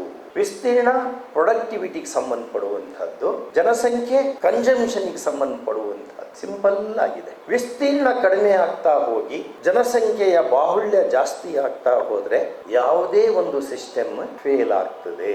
ಈ ರೀತಿ ಯಾವುದೇ ಸಿಂಪಲ್ ಎಕನಾಮಿಕ್ ಥಿಯರಿ ಇರುವಂತ ಮಾಸ್ ಗ್ರೇವ್ ಇವರೆಲ್ಲ ಇದ್ದಾರಲ್ಲ, ಇವ್ರು ಹಾಗೆ ಬರೀತಾರೆ. ಎಲ್ಲಿಂದ ನಾವು ಚರ್ಚೆಯನ್ನು ಪ್ರಾರಂಭ ಮಾಡಬೇಕು, ಈ ಮಾತನ್ನು ಪ್ರಾರಂಭ ಮಾಡಬೇಕು? ನಾನು ಈ ಮಾತನ್ನು ಪ್ರಾರಂಭ ಮಾಡಬೇಕು ಅಂತಂದ್ರೆ ಭಾರತ ದೇಶಕ್ಕೆ ಅನ್ಯ ಮತ ಚಿಂತನೆಗಳ ಆಗಮನದೊಂದಿಗೆ ಪ್ರಾರಂಭಿಸಿದೆ. ಒಂದು ಕಾರಣ ಇದೆ, ಅದು ಕ್ರಿಸ್ತ ಶಕ 7ನೇ ಶತಮಾನ ಭಾರತಕ್ಕೆ ಇಸ್ಲಾಂ ಬಂತು, ಕ್ರಿಶ್ಚಿಯಾನಿಟಿ ಬಂತು. ಇದಕ್ಕಿಂತ ಸ್ವಲ್ಪ ಹಿಂದ್ಗಡೆ ಹೋದರೆ ಕ್ರಿಸ್ತ ಪೂರ್ವ 6 ಅಂತ ಕೆಲವರು ಹೇಳ್ತಾರೆ, 6 3 1 ಅಂತ ಕೆಲವರು ಹೇಳ್ತಾರೆ. ಕಾಲ ನಿರ್ಣಯದಲ್ಲಿ ಸ್ವಲ್ಪ ಹೆಚ್ಚು ಕಡಿಮೆ ಆಗ್ಬೋದು. ಯಹೂದಿಯರ ದೇವಸ್ಥಾನ ಧ್ವಂಸಗೊಳ್ಳುತ್ತದೆ, ಅಲ್ಲಿ ಅವರು ಭಾರತಕ್ಕೆ ಬರ್ತಾರೆ. ಅವರು ಭಾರತಕ್ಕೆ ಬಂದ್ರು ಅನ್ನೋ ವಿಷಯದಲ್ಲಿ ಜಿಜ್ಞಾಸೆ ಇಲ್ಲ. ಯಾವ ಕಾಲಮಾನದಲ್ಲಿ ಬಂದ್ರು ಅನ್ನೋ ಬಗ್ಗೆ ಡ್ಯೂರೆಂಟ್ ಒಂದು ಹೇಳ್ತಾನೆ, ಎರ್ನಾಲ್ಡ್ ಟೈಂಬಿ ಇನ್ನೊಂದು ಹೇಳ್ತಾನೆ, ನಮ್ಮವರೇ ಆದಂಥ R.C. ಮಜುಮ್ದಾರ್ ಅವರು ಇನ್ನೊಂದನ್ನು ಹೇಳ್ತಾರೆ. ಅದ್ರ ಬಗ್ಗೆ ನಾವು ತಲೆ ಕೆಡಿಸೋದಿಲ್ಲ.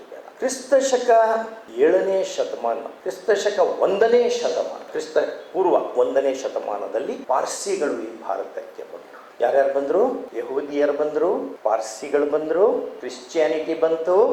ನೆಹರು ಬರೀತಾರೆ, ಗ್ಲಿಮ್ಸಸ್ ಆಫ್ ವರ್ಲ್ಡ್ ಹಿಸ್ಟ್ರಿಯಲ್ಲಿ ಬರೀತಾರೆ, ಭಾರತದ ಇತಿಹಾಸ ಪಕ್ಷಿ ನೋಟ ಅನ್ನುವಂಥ ಕನ್ನಡೀಕೃತ ಗ್ರಂಥ ಇದೆ, ಅದರಲ್ಲಿ ಬರೀತಾರೆ, Christianity came to India before it touch the land of Europe ಅಂತ ಬರೀತಾರೆ. ಅವರು ಬಂದರು. ಪರ್ವಕಾಲ 7ನೇ ಶತಮಾನ, ಭೈರಪ್ಪನವರು ಹೇಳುವಂಗೆ, ನಮ್ಮಲ್ಲಿಯವರೇ ಮಜುಮ್ದಾರ್ ಹೇಳುವವರಂಗೆ ಪರ್ವಕಾಲ ಅದು. ಅವರೆಲ್ಲರೂ ಯಾಕೆ ಇಲ್ಲಿಗೆ ಬಂದರು? ಭಾರತ ಸುಭಿಕ್ಷವಾಗಿತ್ತು ಅನ್ನೋ ಕಾರಣಕ್ಕೆ ಬಂದರು. ಪ್ರಾಫೆಟ್ ಮೊಹಮ್ಮದ್ ಅವರ ಪ್ರಾಜಿನಿ ಹುಸೇನ್ ಅಂತ ಹೇಳ್ತೇವಲ್ಲ ನಾವು, ಬ್ಯಾಟಲ್ ಆಫ್ ಕರ್ಬಾಲಾ ಅಂತ ಕರಿತೇವೆ. ಬ್ಯಾಟಲ್ ಆಫ್ ಕರ್ಬಾಲಾದಲ್ಲಿ ಬೆಟ್ಟನ್ನ ತಿಂದಂತ ಒಂದು ಪ್ರಾಜಿನಿ ಅವರು ಕನ್ಸಲ್ಟ್ ಮಾಡ್ತಾರೆ, ನಾವು ಎಲ್ಲಿಗೆ ಹೋದ್ರೆ ನಮ್ಮ ಪ್ರೊಟೆಕ್ಷನ್ ಆಗ್ತದೆ? ಅಲ್ಲಿರುವಂತ ಮೌಲ್ವಿ ಹೇಳ್ತಾನೆ, ಭಾರತಕ್ಕೆ ಹೋದ್ರೆ ಆಗ್ತದೆ. ಇಲ್ಲಿಗೆ ಬಂದ್ರು ಅವರು. ಪಾರ್ಸಿಗಳು, ಯಹೂದಿಯರು ನಮಗೆ ಒಂದು ಆಶ್ವಾಸನೆಯನ್ನು ಕೊಟ್ಟರು, ನಾವು ಅತಿಯಾದ ಜನಸಂಖ್ಯೆಯನ್ನ ಮಾಡಿಕೊಳ್ಳುವುದಿಲ್ಲ, ನೀವು ಕೊಡುವಂತ ಲಿಮಿಟೆಡ್ ಸ್ಪೇಸ್ನಲ್ಲಿ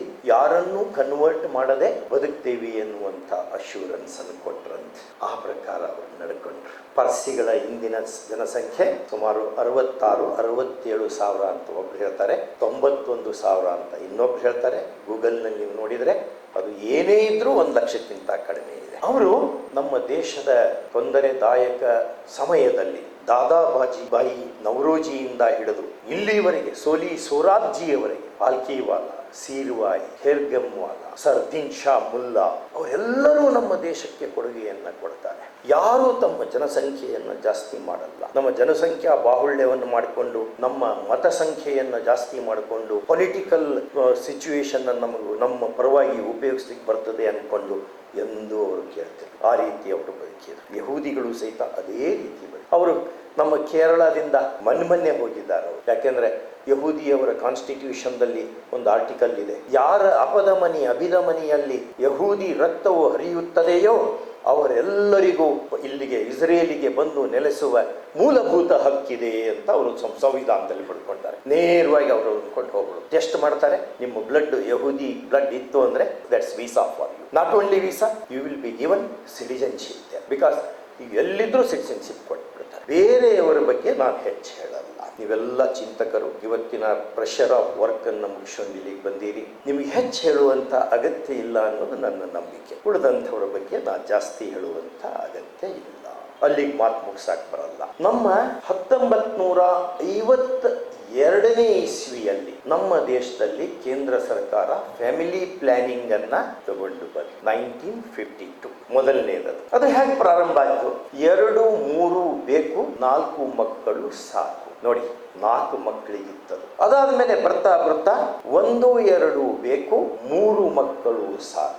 ಅದೇ ರೀತಿ ಬರ್ತಾ ಇತ್ತು. ಇದು ಬರೀ ಸ್ಲೋಗಾನ್ ಆಗಿ ನಿಂತಿತ್ತು. ಬೆಳೆಯುವಂತಹ ಕೆಲವು ಸಮುದಾಯಗಳು ಬೆಳೀತಾನೇ ಹೋಗ್ಬಿಟ್ಟು ಇದನ್ನು ಒಪ್ಪಿ ನಡೆಯುವಂತಹ ಕೆಲವು ಸಮುದಾಯಗಳು ನಾವು ಜಾಸ್ತಿ ಮಕ್ಕಳನ್ನು ಮಾಡ್ಕೊಳೋದು ಬೇಡ, ಆದಷ್ಟು ಕಡಿಮೆ ಮಕ್ಕಳನ್ನು ಮಾಡ್ಕೊಳ್ಳೋಣ. ಕಡಿಮೆ ಮಕ್ಕಳಿದ್ರು ಅಂದ್ರೆ ಕ್ವಾಲಿಟಿ ಬ್ರೀಡ್ ಇರ್ತದೆ.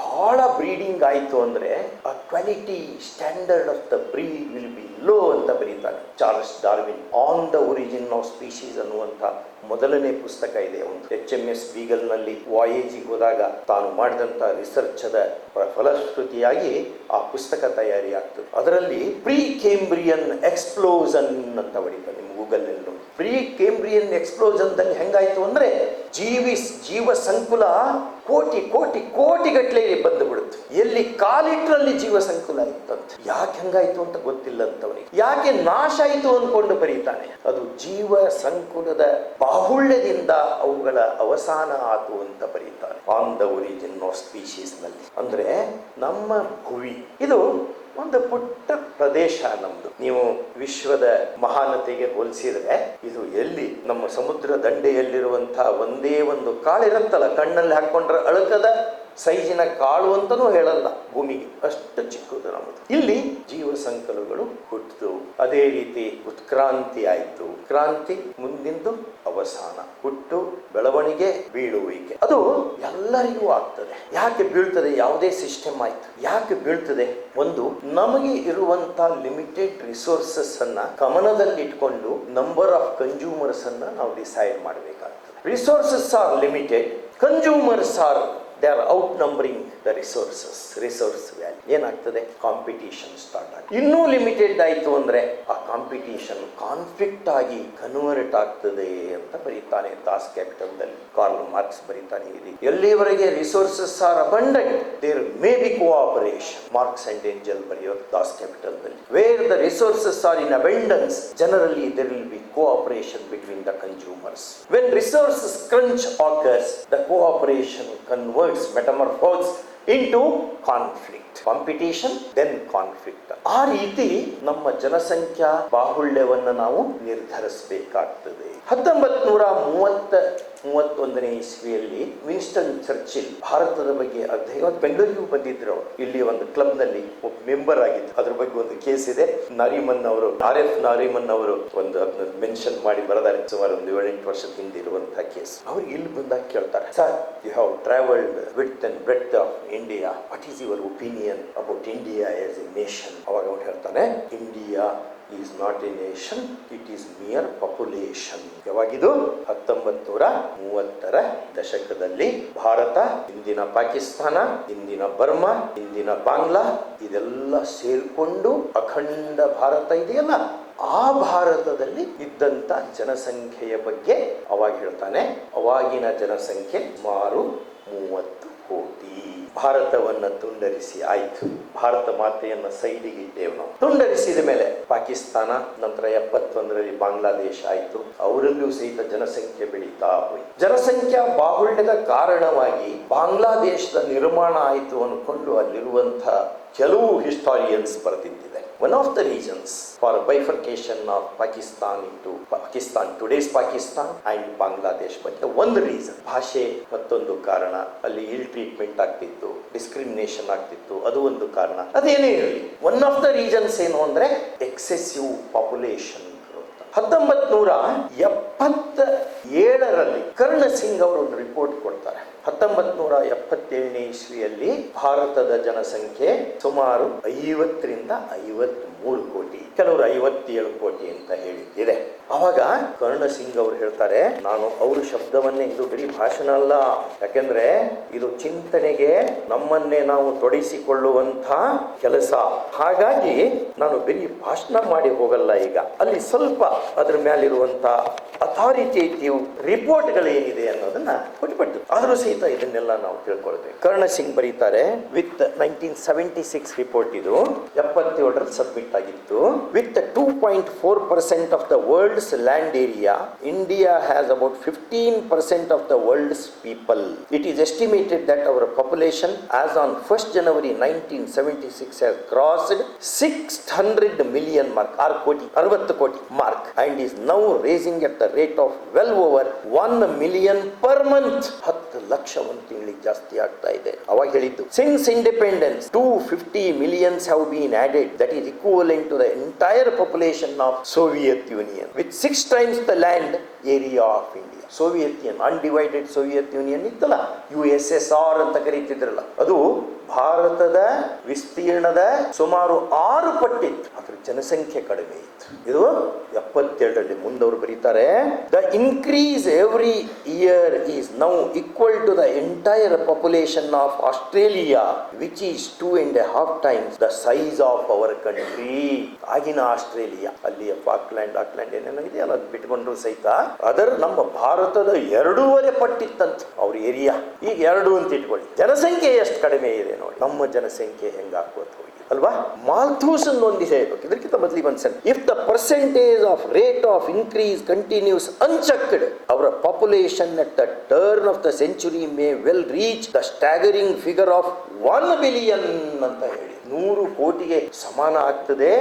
ಈ ಇನ್ಕ್ರೀಸ್ ಇನ್ ಪಾಪ್ಯುಲೇಷನ್ ನಾವು ಹಾಲ್ಟ್ ಮಾಡಲಿಲ್ಲ ಅಂದ್ರೆ ಈ ರೀತಿ ಬೆಳ್ಕೊಳ್ತದೆ ಅಂತ ಹೇಳಿ. ನಾವೀಗ 1.46 ಬಿಲಿಯನ್ ಇದ್ದೇವೀಗ. ಗೂಗಲ್ ನಲ್ಲಿ ನೋಡ್ಕೊಳ್ಳಿ, ಇವತ್ತು ನೋಡ್ಕೊಂಡ್ ಬಂದೆ ನಾನು. 1.46 ಬಿಲಿಯನ್ ಇದ್ದೇವೆ. ಇದನ್ನ ಮಾಲ್ಥೂಸ್ ಅನ್ನುವಂತ 17-18ನೇ ಶತಮಾನದ ಒಬ್ಬ ಚಿಂತಕ ಭಾರತದ ಬಗ್ಗೆ, ಅವಾಗ ಇನ್ನೂ ಬಹಳ ಕಡಿಮೆ ಜನಸಂಖ್ಯೆ ಇತ್ತು, ಅವಾಗೆ ಅವ ಬರೀತಾನೆ. ಮಜಾ ಇದೆ, ನಾನು ಅದು ನಿಮ್ಗೆ ತಿಳ್ಕೊಂಡು ಹೇಳ್ತೀನಿ, ತೋರಿಸ್ತೀನಿ. ಅವನ ಹೆಸರು ಥಾಮಸ್ ರೂಬರ್ಟ್ ಮಾಲ್ಥೂಸ್ ಅಂತ. 1766ರಿಂದ 1834ರವರೆಗೆ ಅವನ ಜೀವಿತ ಕಾಲ. ಅವನು 1798ನೇ ಇಸ್ವಿಯಲ್ಲಿ ಒಂದು ರಿಪೋರ್ಟ್ ಅನ್ನು ಕೊಡ್ತಾನೆ ರಾಣಿಗೆ. ಆ ರಿಪೋರ್ಟ್ ನಲ್ಲಿ ಹೀಗೆ ಹೇಳ್ತಾನೆ, sentence the ratio of increase to short of utmost power of the population, yet as the result of actual experience we will take as our rule and say, this is important, that population when unchecked goes on doubling itself every 25 years or increase in a geometrical ratio. ಪ್ರತಿ 25 ವರ್ಷದ ಕಾಲಾವಧಿಯಲ್ಲಿ ನೀವು ಅದು ನೋಡಿದ್ರೆ, ಇವತ್ತು 10 ಕೋಟಿ ಇತ್ತು ಅಂದ್ರೆ ಅದು 12.5 ಕೋಟಿ ಆಗ್ತದೆ. 12.5 ಕೋಟಿಯಿಂದ ಮತ್ತೆ 25 ವರ್ಷ ಇಟ್ಕೊಂಡ್ರೆ ಅದಕ್ಕೆ ಮತ್ತೆ 25% ಡಬಲ್ ಆಗ್ತದೆ, 25 ಕೋಟಿ ಆಗ್ತದೆ. ಜಿಯೋಮೆಟ್ರಿಕಲ್ ಪ್ರಪೋರ್ಷನ್ ಅಂತ ಹೇಳ್ತಾನೆ. 25% ಅಲ್ಲ, 25 ಇಯರ್ಸಿಗೆ ಒಂದ್ಸಾರಿ ಒಟ್ಟು ಜನಸಂಖ್ಯೆ ನೀವು ಇಟ್ಕೊಂಡ್ರಿ ಅಂದ್ರೆ ಅದರ 100% ಆಗ್ತದೆ ಜಾಸ್ತಿ. ಅವಾಗ ಹೇಳಿದ ನಾವು ಮಾಲ್ಥೂಸ್ 1798ರಲ್ಲಿ ಹೇಳಿದ ನಾವು. ಆದ್ರೆ ನಾವು ಇದರಿಂದ ಪಾಠವನ್ನ ಕಲಿತಿದ್ದೇವಾ? ನಾವು ಭ್ರಮೆಯಲ್ಲಿದ್ದೇವೆ. ಪ್ರತಿಯೊಬ್ಬ ವ್ಯಕ್ತಿ ಒಂದು ಪ್ರೊಡಕ್ಟಿವ್ ಯೂನಿಟ್ ಅವನು.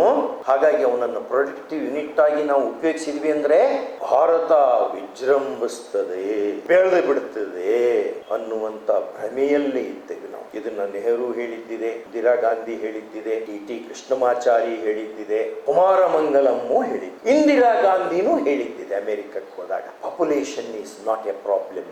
ನಮ್ಮ ಧುರೀಣರು, ನಮ್ಮ ಅಧಿಕಾರದ ಚುಕ್ಕಾಣಿ ಹಿಡಿದಂತ ವ್ಯಕ್ತಿಗಳು ಈ ರೀತಿ ಪೆದ್ದು ಮಾತಾಡಿದರೆ ಇವತ್ತಿನ ಜನಸಂಖ್ಯಾ ಬಾಹುಳ್ಯದ ಉಲ್ಬಣದ ಕಾರಣ ಆಗಿ ನಿಂತ್ಕೊಳ್ತಾರೆ. ಜನಸಂಖ್ಯೆ ಆಗಲಿ ಬಿಡಿ, ನಮಗೇನಾಗೋದಿದೆ? ಅದಕ್ಕೊಂದು 11,258 scientist all over the globe ಎಲ್ಲರೂ ಸೇರಿ 11,258 ಜನ ಒಂದು ಪೇಪರಿಗೆ ಸೈನ್ ಹಾಕಿ, ಎಲ್ಲರೂ ಸ್ಕಾಲರ್ಸ್ ಅವರು, ಕಳಪೆ ಜನ ಅಲ್ಲ, ಒಂದು ರಿಪೋರ್ಟ್ ಅನ್ನು ಕೊಡ್ತಾರೆ. Profoundly troubling signs from human activities include sustained increases both human and ruminant livestock population, per capita meat production, world gross domestic product, global tree cover loss, fossil fuel consumption, the number of air passengers arrived, carbon dioxide emission. Measures have to be taken on war footing to check the population growth all over the world and more particularly in the third world. ಆ ರೀತಿ report ಅನ್ನ UNOದ ಸೆಕ್ರೆಟರಿಗೆ ಕೊಟ್ಟಾರೆ. ಎಷ್ಟು ಜನ? 11,258 ವಿಜ್ಞಾನಿಗಳು ಕೊಟ್ಟಂತ report. United Nations population control project ಅಂದ್ಕೊಂಡು ಬಂದಿದೆ 2011ರದ್ದು. ಅದರಲ್ಲಿ ನಾನು ಹೇಳ್ತಾ ಇದ್ದೇನೆ, it took hundreds of thousands of years for the world population to grow to 1 billion. Then in another 200 years or so, it grew 7-fold. In 2011, it reached 8 billion. ಬರೀ 100 ಕೋಟಿ ಆಗಲಿಕ್ಕೆ ಸಾವಿರಾರು ವರ್ಷ ಹಿಡಿತಂತೆ. ಆದ್ರೆ ಬರೀ 200 ವರ್ಷದ ಕಾಲಾವಧಿಯಲ್ಲಿ 800 ಕೋಟಿಗೆ ಬಂದು ನಿಂತಿದೆ. ಇದು ಭಯಾನಕ ವಿಷಯ ಅಂತ ರಿಪೋರ್ಟ್ ಕೊಡ್ತದೆ. ಹಾಗಾದ್ರೆ ನಾವೇನ್ ಮಾಡಿದ್ದೇವಪ್ಪ? ನಮಗೆ ಏನ್ ಸಮಸ್ಯೆ ಆಗ್ತದೆ ಪಾಪ್ಯುಲೇಷನ್ ಆಗೋದ್ರಿಂದ ಅನ್ಕೊಂಡು ನಮ್ಮ ಸರ್ವೋಚ್ಚ ನ್ಯಾಯಾಲಯ ಬಹಳ ಸುಂದರವಾಗಿ ಹೇಳಿದೆ. ರಿಯಲಿ ಬಹಳ ಸುಂದರವಾಗಿ ಹೇಳಿದೆ. ನಾನು ಅದನ್ನ ಹೇಳಲೇಬೇಕು. ಅದು ಕೇಸ್ ಏನಿತ್ತಪ್ಪ ಅಂದ್ರೆ, 2ಕ್ಕಿಂತ ಜಾಸ್ತಿ ಮಕ್ಕಳು ಇತ್ತು ಅಂದ್ರೆ ಲೋಕಲ್ ಬಾಡಿ ಎಲೆಕ್ಷನ್ ದಲ್ಲಿ ಕಾಂಟೆಸ್ಟ್ ಮಾಡ್ಲಿಕ್ಕೆ ಬರಲ್ಲ, ಮೆಂಬರ್ ಆಗ್ಲಿಕ್ಕೆ ಬರಲ್ಲ, ನಿಮ್ಮ ಲೋಕಲ್ ಬಾಡಿಯ ಪದಾಧಿಕಾರಿ ಆಗ್ಲಿಕ್ಕೆ ಬರಲ್ಲ, ಸದಸ್ಯ ಆಗ್ಲಿಕ್ಕೆ ಬರಲ್ಲ. Subject except where the twins are born, triplets are born ಅಂತವಿದ್ದವು ಮಾತ್ರ ಮಾಡಿಕೊಳ್ಳಿಕ್ಕೆ ಬರುವಂತ ಅಂತ ಒಂದು ಕಾನೂನನ್ನ ಹರಿಯಾಣ ಸರ್ಕಾರ ಮಾಡಿದೆ. ಆ ಕಾನೂನನ್ನ ಜಾವೇದ್, ನೀವೆಲ್ಲ ಕೇಸ್ ನೆನ್ಪಿಟ್ಕೋಬೇಕಲ್ಲ ಸರಿಯಾಗಿ, ಹಾಗಾಗಿ ಒತ್ತಿ ಹೇಳ್ತಾ ಇದ್ದೇನೆ ನಾನು. Javed versus state of Haryana. ಯಾರು ಚಾಲೆಂಜ್ ಮಾಡಿದ್ರು? ಜಾವೇದ್ ಅನ್ನುವಂಥವನು ಇದನ್ನ ಚಾಲೆಂಜ್ ಮಾಡಿದ. ನಮಗೆ ಮಕ್ಕಳನ್ನ ಎಷ್ಟು ಪಡ್ಕೋಬೇಕು ಅನ್ನೋದು ನಮ್ಮ ಸ್ವಾತಂತ್ರ್ಯ. ಇಷ್ಟೇ ಮಕ್ಕಳನ್ನು ಪಡ್ಕೋಬೇಕು, ಇಷ್ಟೇ ಮಕ್ಕಳನ್ನು ಬಿಟ್ಕೋಬೇಕು ಅನ್ನುವಂಥ ಕಾನೂನು ಮಾಡ್ದಂಗಿದೆ ಇದು ಅಸಂವಿಧಾನಿಕ. ಅವಾಗ ಸುಪ್ರೀಂ ಕೋರ್ಟ್ ಇದನ್ನು ರಿಜೆಕ್ಟ್ ಮಾಡುತ್ತದೆ. 2003 8 SCC 369, 2003 8 SCC 369. ಇದು ಎಸ್ಪೆಷಲಿ ಲಾಯರ್ಸ್, ಲಾ ಸ್ಟೂಡೆಂಟ್ಸ್, ನೀವೆಲ್ಲ ಇವರಿಗೆ ಅಭಿರುಚಿ ಬರ್ತದೆ. ಕಾಮನ್ ಮ್ಯಾನಿಗೆ ಅಭಿರುಚಿ ಬರಲಿಕ್ಕಿಲ್ಲ. ಒಂದು ಪ್ಯಾರಾಗ್ರಾಫ್ ಓದ್ತೀನಿ. We have already stated that one of the objects of the enactment is to popularize family welfare, family planning program. This is consistent with the National Population Policy. Fundamental rights are not to be read in isolation. They have to be read along with the charter and directive principles of state policy. Fundamental duties enshrined in Article 51A. Under Article 38, states shall strive to promote the welfare of the people in developing a social order, empowering a distributive justice, social, economic and political. Under Article 47, states shall promote with special care the educational and economic interests of the weaker sections of the people, SC, ST, OBC ಇವರೆಲ್ಲ ಬರ್ತಾರಲ್ಲ, ಅವರನ್ನು uplift ಮಾಡುವ ಪ್ರಯತ್ನ ಮಾಡಬೇಕಾಗ್ತದೆ. In particular, constitutionally downtrodden. Under Article 47, the state shall regard the raising of the level of nutrition and standard of living of its people and improvement of public health as among its primary duties. This is important. None of these lofty ideals can be achieved without controlling the population, in as much as our materialistic resources are limited and the claimants are many. The concept of sustainable development, which emerges as a fundamental duty from the several clauses of Article 51 capital A2, dictates the expansion of population being kept within reasonable bounds ಅಂತ 2003 ಇಸ್ವಿಯಲ್ಲಿ. ಇದಕ್ಕಿಂತ ಸ್ವಲ್ಪ ಮೊದಲಿಗೆ ನೀವು ಲಾ students ಎಲ್ಲ ಇದ್ದಾಗ Nargesh Mirza versus union of India ಅಂತ ಅನ್ಕೊಂಡು ಒಂದು ಕೇಸ್ ಓದಿ. ಏರ್ ಹೋಸ್ಟೆಸ್ ಅನ್ನ ಚೂಸ್ ಮಾಡುವಾಗ ಸಾಮಾನ್ಯವಾಗಿ ಸ್ವಲ್ಪ ಸ್ಪೃದ್ರೂಪಿಗಳನ್ನ ಚೂಸ್ ಮಾಡ್ತಿದ್ರು. ಅದರಲ್ಲಿ ಒಂದು ರೂಲಿಂಗ್, ಸರ್ವಿಸ್ ರೂಲ್. ಅವಳು ಪ್ರೆಗ್ನೆಂಟ್ ಆದ್ಲು ಅಂದ್ರೆ it is A ground for discharging Har from service ಅಂತ ಇತ್ತು. ಆ ಹಿನ್ನೆಲೆಯಲ್ಲಿ ಆ ಜಡ್ಜ್ಮೆಂಟ್ ತೀರ್ಮಾನ ಆಯ್ತು, ಮೊಕದ್ದಮೆಯ ತೀರ್ಮಾನ ಆಯಿತು. ಏರ್ ಇಂಡಿಯಾ ವರ್ಸಸ್ ನರ್ಗೇಶ್ ಮಿರ್ಜಾ ಅಂತ, AR 1981 AC 1829. 81 ಹೇಳ್ತಾ ಇದ್ದೀನಿ, ನಿಮ್ಗೆ ಆಗ್ಲೇ ಹೇಳಿದ್ದು 2003. ಸುಮಾರು 20 ವರ್ಷದ ಗ್ಯಾಪ್ ನಲ್ಲಿ ನಾ ಹೇಳಿದ್ದು. ಈಗ 20 ವರ್ಷ ನಿಮ್ಗೆ ಹಿಂದೆ ಹೋಯ್ತಾ ಇದ್ದೀನಿ. ಅವಾಗ ಸುಪ್ರೀಂ ಕೋರ್ಟ್ ಏನ್ ಹೇಳ್ತು ನೋಡಿ, when the entire world is faced with the problem of population explosion ಅಂತ ಹೇಳ್ತದೆ supreme court. It will not only B desirable but absolutely essential for every country to see the family planning program is not only whipped up but maintained at sufficient level so as to meet the danger of overpopulation, which if not controlled, ನೋಡಿ caution ಮಾಡ್ತಾ ಇದೆ, which if not controlled may lead to serious social and economic problems throughout the world in general, India in particular. ಇದು 83ನೇ ಇಸ್ವಿಯಲ್ಲಿ ಹೇಳಿದ್ದು. ನಾನು ಸುಮಾರು 2.5 ವರ್ಷದ ಹಿಂದೆ ನಮ್ಮ ಹೈಕೋರ್ಟ್ನಲ್ಲಿ ಡೆತ್ ಆಫ್ ದಿ ಕಾನ್ಸ್ಟಿಟ್ಯೂಷನ್ ಮೇಲೆ ಮಾತಾಡುವಂತಹ ಆಸ್ಪದ ಸಿಕ್ಕಿದೆ. ಕಾನ್ಸ್ಟಿಟ್ಯೂಷನ್ಗಳ ಅವಸಾನ ಯಾಕಾಗ್ತದೆ? ನಾನಲ್ಲಿ ಐ ಹ್ಯಾಡ್ ಕೋಟೆಡ್ ಒಬ್ಬ ಅಮೆರಿಕನ್ ಜೋಸೆಫ್ ಸ್ಟೋರಿ ಅನ್ನುವಂಥ ಅಮೆರಿಕಾದ ಸುಪ್ರೀಂ ಕೋರ್ಟದ ಜಡ್ಜು ಮತ್ತು ಇತಿಹಾಸಜ್ಞ, ಅವನನ್ನ ಕೋಟ್ ಮಾಡಿದ್ದೆ ನಾನು. ಅವಾಗ ಮೋಸ್ಟ್ಲಿ ನರಗುಂದ್ರ ಬಂದಿದ್ರು, ಶಶಿಕಾಂತ್ ಇದ್ರು, ಅನೇಕ ಸ್ನೇಹಿತರೆಲ್ಲ ಇದ್ರು. ಆ ಟೈಮ್ನಲ್ಲಿ ಕೋರ್ಟ್ನಲ್ಲಿ ನಡೆದಿತ್ತು. ಯಾಕೆ ಕಾನ್ಸ್ಟಿಟ್ಯೂಷನ್ಗಳು ಮರ್ಡರ್ ಆಗ್ತಾವೆ, ಯಾಕೆ ಅವುಗಳು ಸುಯಿಸೈಡ್ ಮಾಡ್ಕೊಳ್ತಾವೆ ಅನ್ನುವಂಥ ಪದಬಂಧಗಳನ್ನು ನಾನು ಉಪಯೋಗಿಸಿದ್ದೆ. ಅವುಗಳನ್ನು ನಾನು ಆ ಜೋಸೆಫ್ ಸ್ಟೋರಿಯ ರೈಟಪ್ ನಿಂದ ತಗೊಂಡಿದ್ದೆ. ಅವನು ಡೆಮಾಕ್ರಸಿ ಬಗ್ಗೆ ಹೇಳಿದ್ದ, ಬಹಳ important. There is no democracy which was not murdered. ಮತ್ತೊಂದು ಕಡೆ ಕಾನ್ಸ್ಟಿಟ್ಯೂಷನ್ ಅನ್ನು ಉಪಯೋಗಿಸ್ತಾನೆ. There is no constitution that was not murdered and those who were not murdered they committed suicide ಅಂತ ಬರೀತಾನವ. ಅಂದ್ರೆ ಸಂವಿಧಾನಗಳು ಶಾಶ್ವತ ಅಲ್ಲ. ಹಾಗಾದ್ರೆ ಸಂವಿಧಾನಗಳು ಸಾವಾಗಲಿಕ್ಕೆ ಹಲವು ಕಾರಣಗಳಲ್ಲಿ ಒಂದು ಕಾರಣ ಪಾಪ್ಯುಲೇಷನ್ ಗ್ರೋತ್, ಓವರ್ ಪಾಪ್ಯುಲೇಷನ್. ನೀವು ನೋಡಿದಿಲ್ಲ, ನಾನು ಅನೇಕ ಕಡೆ ಹೇಳಿರ್ತೀನಿ, ಜೆ.ಜಿ. ಸ್ಟಾರ್ಕ್ ನಿಂದ ಕೋಟ್ ಮಾಡ್ತಿರ್ತೀನಿ. ಇಂಟರ್ನ್ಯಾಷನಲ್ ಲಾ, ನೇಷನ್ ಅಂದ್ರೆ ಕಾನ್ಸೆಪ್ಟ್ ಆಫ್ ನೇಷನ್ ಅನ್ನ ವಿಜುವಲೈಸ್ ಮಾಡಿದ್ರು ಆ ಟೈಮ್ ಸರ್ ಜಾನ್ ಮುನ್ರೋ ಅಂತ ಅವನೇ. ಅವಲ್ಲಿ Montevideo convention on international law ನಿಮಗೆ ಗೊತ್ತಿದೆ. ನೇಷನ್ ಅನ್ನಲಿಕ್ಕೆ 4 ಯಾರ್ಡ್ ಸ್ಟಿಕ್ ಇಟ್ಕೊಂಡಾರು, ಕ್ರೈಟೀರಿಯಾ ಇಟ್ಕೊಂಡಾರು. ಏನು? The first one is defined territory. ಒಂದು ಡಿಫೈನ್ಡ್ ಟೆರಿಟರಿ ಬೇಕಲ್ಲ. ಆ ರೀತಿ ಇಲ್ಲದಂಗೆ ಎಕ್ಸೆಪ್ಷನ್ ಅಂದ್ರೆ ಇಸ್ರೇಲ್ ಒಂದೇ, ಅದಕ್ಕೆ ಡಿಫೈನ್ಡ್ ಟೆರಿಟರಿ ಇಲ್ಲ, ಅದು ಬೆಳ್ಕೋತ ಹೋಗ್ತಿರ್ತದೆ, ನಾವು ಕಳ್ಕೋತ ಹೋಗ್ತಿರ್ತೇವೆ. ಇಷ್ಟ ಡಿಫರೆನ್ಸ್. ಭಾರತಕ್ಕೆ ಇಸ್ರೇಲಿಗೆ ಇರುವಂತ ಒಂದು ಡಿಫರೆನ್ಸ್ ಕಂಡಿಡಿದೆ ನಾನು. ಭಾರತದ ನಕಾಶ ಕ್ಷೀಣಿಸ್ತಾ ಹೋಗ್ತದೆ, ಸ್ಕ್ವೀಸ್ ಆಗ್ತಾ ಹೋಗ್ತದೆ. ಇಸ್ರೇಲ್ದ ನಕಾಶ ದೊಡ್ಡದಾಗ್ಕೋತ ಹೋಗ್ತದೆ. 6 war, 6 day war, 3 days war, 1 year war, ಈಗ 4 ಇಯರ್ಸ್ ವಾರ್ ಬೆಳೀತಾ ಹೋಗ್ತದೆ. ನಮ್ಮಲ್ಲಿ ವಾರ್ ಆಗ್ಲಿ ಬಿಡ್ಲಿ ಕಡಿಮೆ ಆಗ್ತಾ ಹೋಗ್ತದೆ. ಔಟ್ ಆಫ್ ದ ಕಾಂಟೆಕ್ಸ್ಟ್ ಹೇಳ್ತಾ ಇದ್ದೀನಿ. ಒಂದೇದು ಡಿಫೈನ್ಡ್ ಟೆರಿಟರಿ ಇರಬೇಕು, ಎರಡನೇದು ಸೆಟಲ್ಡ್ ಪಾಪ್ಯುಲೇಷನ್ ಇರಬೇಕು, ಮೂರನೇದು ಒಂದು ಲೆಜಿಟಿಮೇಟ್ ಗವರ್ಮೆಂಟ್ ಇರಬೇಕು, ನಾಲ್ಕನೇದು ಆ government should have capacity to have international intercourse. World ಜೊತೆ ಟ್ರೇಡ್ ಕಾಮರ್ಸ್ ಎಲ್ಲ ಮಾಡ್ಲಿಕ್ಕೆ ಬರಂಗಿರ್ಬೇಕು, ಟ್ರೀಟಿ ಮಾಡಂಗಿರ್ಬೇಕು, ಕಾಂಟ್ರಾಕ್ಟ್ ಮಾಡಂಗಿರ್ಬೇಕು, ಕನ್ವೆನ್ಷನ್ ಮಾಡಂಗಿರ್ಬೇಕು, ಅಗ್ರಿಮೆಂಟ್ ಮಾಡ್ಕೊಳ್ಳೋದು. ಆ ಶಕ್ತಿ ಇತ್ತು ಅಂದ್ರೆ ಅದು ಒಂದು ರಾಷ್ಟ್ರ. ಅವಾಗ ಅಂತ ರಾಷ್ಟ್ರವನ್ನ ನಾವು ರಾಷ್ಟ್ರ, ಇಂಟರ್ನ್ಯಾಷನಲ್ ಸ್ಟೇಟ್, ನೇಷನ್ ಸ್ಟೇಟ್ ಅಂತೇವಲ್ಲ ನಾವು ಇಂಟರ್ನ್ಯಾಷನಲ್ ಆದಲ್ಲಿ, ಆ ರೀತಿ ರೆಕಗ್ನೈಸ್ ಮಾಡುವುದು. ಮುನ್ರೋಸ್ ಡಾಕ್ಟ್ರಿನ್ ಆಫ್ ರೆಕಗ್ನಿಷನ್ ಅನ್ನ ಇನ್ವೋಕ್ ಮಾಡುವುದು ಅಂತ standard books on international law ಹೇಳ್ತಾವೆ. ನಾವು defined territory we can understand ಅಲ್ವಾ. ನಮ್ಮ ಬೌಂಡ್ರಿಗಳಿದಾವಲ್ಲ, ವಜ್ರ ಹಸ್ತ ಹೈ ಉತ್ತರ ಮೇ ಹಿಮಾಲಯ ಅಲ್ವಾ, ಈ ಕಡೆ ಸಾಗರ ಇದೆಲ್ಲ ಇದೆ. ಒಂದು ಡಿಫೈನ್ಡ್ ಟೆರಿಟರಿ ಇದೆ ಭಾರತ. ಸೆಟಲ್ಡ್ ಪಾಪ್ಯುಲೇಷನ್ ಇಲ್ಲಿ ಬರುತ್ತೆ ನೋಡಿ ಪ್ರಾಬ್ಲಮ್. ಆ ಪಾಪ್ಯುಲೇಷನ್ ಒಂದು ಹಂತದಲ್ಲಿ ಇರಬೇಕು. ಆ ಸೆಟಲ್ಡ್ ಅದು ಒಂದೇ ಮತ ಚಿಂತನೆ, ಒಂದೇ ರೀತಿಯ ಜೀವನ ಪದ್ಧತಿ, ಆಚಾರ ವಿಚಾರ ಪದ್ಧತಿ, ಉಡುಗೆ ತೊಡುಗೆ ಪದ್ಧತಿ, ಆಹಾರ ಪದ್ಧತಿ, ಇದೆಲ್ಲ ಸಾಮ್ಯತೆ ಇರುವಂತ ಜನಾಂಗಗಳಿದ್ದಾಗ ಒಂದು ಪಾಪ್ಯುಲೇಷನ್ ಅನ್ಸುತ್ತದೆ. ತುಂಬಾ ವಿಭಿನ್ನವಾಗಿ ಚಿಂತನೆ, ವಿಭಿನ್ನ ನಂಬಿಕೆಗಳು ಇರುವಂತ ಬೇರೆ ಬೇರೆ ಕಮ್ಯುನಿಟಿಗಳು ಇದ್ಬಿಟ್ರೆ ಪಾಪ್ಯುಲೇಷನ್ ಆಗಿ ಉಳಿಯೋದೇ ಇಲ್ಲ, ಗ್ರೂಪ್ಗಳಾಗಿ ತಿರ್ಕೊಂಡ್ಬಿಡು. ಅದೇ ರೀತಿ ಪಾಪ್ಯುಲೇಷನ್ ಓವರ್ ಪಾಪ್ಯುಲೇಷನ್ ಆಗಿಬಿಡ್ತಪ್ಪ, ಅವಾಗೂ ಸಹಿತ ಆ ಡಿಫೈನ್ಡ್ ಟೆರಿಟರಿಯಲ್ಲಿರುವಂತ ರಿಸೋರ್ಸಸ್ ಇದಾವಲ್ಲ ಅವು ಡಿಪ್ಲೀಟ್ ಆಗಿ ಹೋಗ್ಬಿಡ್ತಾವೆ. ಅವಾಗೂ ನಮಗೆ ಸಮಸ್ಯೆ. ಹಾಗಾದ್ರೆ ನಾವೇನ್ ಮಾಡಿದ್ವಿ? 1976ರಲ್ಲಿ 42nd ಅಮೆಂಡ್ಮೆಂಟ್ ಅನ್ನು ಮಾಡಿಕೊಂಡು ಅನೇಕ ಹೈಕೋರ್ಟ್ಗಳು ಏನ್ ಹೇಳ್ಬಿಟ್ಟಿದ್ವು ಅಂದ್ರೆ, population control does not fall in the domain of parliament ಅಂತ ಹೇಳಿ. ಅದು ಸ್ಟೇಟ್ ಸಬ್ಜೆಕ್ಟ್ ಆಗಿ ನಮ್ಮ ಕಾನ್ಸ್ಟಿಟ್ಯೂಷನ್ ದಲ್ಲಿ, ಸಂವಿಧಾನದಲ್ಲಿ ಯಾವ್ಯಾವ ಲೆಜಿಸ್ಲೇಟಿವ್ ಪವರ್ಸ್ ಪಾರ್ಲಿಮೆಂಟ್ ಯಾವ್ದಿದೆ, ರಾಜ್ಯಾಂಗಗಳಿಗೆ ಯಾವ್ದಿದೆ, ರಾಜ್ಯ ಸ್ಟೇಟ್ಸ್ ಅಂತ ನಾವು ಹೇಳ್ತೇವಲ್ಲ, ಪ್ರೊವಿನ್ಷಿಯಲ್ ಲೆಜಿಸ್ಲೇಚರ್ಸ್ ಅವ್ರಿಗೆ ಯಾವ್ದಿದೆ, ಇಬ್ಬರಿಗೂ ಯಾವ್ದಿದೆ. 7th ಶೆಡ್ಯೂಲ್ ಅನ್ನು ನಾವು ನೋಡಿಕೊಳ್ತೀವಿ. ಆರ್ಟಿಕಲ್ 245 ಇಂದ 255 ವರೆಗೆ ನಾವು ನೋಡಿಕೊಳ್ತೇವೆ.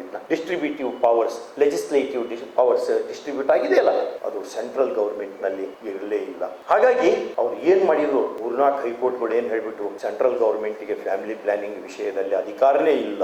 ಅವಾಗ 42nd ಅಮೆಂಡ್ಮೆಂಟ್ ಆಯ್ತು. ಯಾವಾಗ? ಕಾಂಗ್ರೆಸ್ ಸರ್ಕಾರದಲ್ಲಿ ಆಗಿದ್ದು. ಅಪ್ರಿಷಿಯೇಟ್ ಮಾಡಬೇಕು ನಾವು. ಇಂದಿರಾ ಗಾಂಧಿ ಸರ್ಕಾರದಲ್ಲಿ ಆದಂತಹದ್ದು. ಏನಂತ ಆಯ್ತು? ಆ ಪಾಪ್ಯುಲೇಷನ್ ಕಂಟ್ರೋಲಿಗೆ ಬರುವಂತಹ ಸಬ್ಜೆಕ್ಟ್ ಅನ್ನ article 20 capital item 20 capital A in the state list concurrent list ಇತ್ತು. ಮೊದಲಿಗೆ ಸ್ಟೇಟ್ ಲಿಸ್ಟ್ ಅಲ್ಲಿ ಇತ್ತು. ಸ್ಟೇಟ್ ಗವರ್ಮೆಂಟ್ಗಳು ಸ್ಟೇಟ್ ಲೆಜಿಸ್ಲೇಚರ್ಗಳು ಮಾತ್ರ ಪಾಲಿಸಿ ಮಾಡ್ಲಿಕ್ಕೆ ಬರ್ತಿತ್ತು, ಸೆಂಟ್ರಲ್ ಮಾಡ್ಲಿಕ್ಕೆ ಬರ್ತಿರ್ಲಿಲ್ಲ.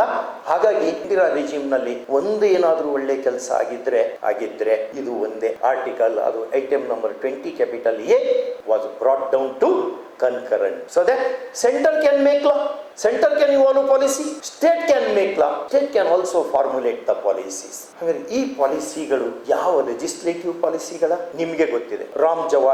Sahib Ram Jawaya Kapur versus state of Punjab ಅನ್ಕೊಂಡು justice BK Mukherjea chief justice ಅವರ ಜಡ್ಜ್ಮೆಂಟ್ ಗೊತ್ತಿದೆ. Executive power of the state is coextensive with legislative power. ಹಾಗಾಗಿ ಎಲ್ಲದಕ್ಕೂ ಲೆಜಿಸ್ಲೇಷನ್ ಮಾಡುವ ಅಗತ್ಯ ಇಲ್ಲ, ಕೆಲವೊಂದು ಎಕ್ಸಿಕ್ಯೂಟಿವ್ ಪಾಲಿಸಿಯಾಗಿ ಮಾಡಬಹುದು ಅಂತ ಜಡ್ಜ್ಮೆಂಟ್ ನಲ್ಲಿ ಬಂತು. 1950ನೇ ದಶಕದಲ್ಲಿ ಬಂದಂತಹ ಜಡ್ಜ್ಮೆಂಟ್. ಆ ಪ್ರಕಾರ ಸೆಂಟರು ಸೆಟ್ ಪಾಲಿಸಿಗಳನ್ನು ಮಾಡಿಕೋತ ಬಂತು, ಸ್ಟೇಟ್ಗಳು ಮಾಡಿಕೋತ ಬಂತು. ಮೊಟ್ಟ ಮೊದಲಿಗೆ 2003ರಲ್ಲಿ ಪಾಲಿಸಿ ಮಾಡಿದರು ಅಂದ್ರೆ ಹರಿಯಾಣ ಸರ್ಕಾರ.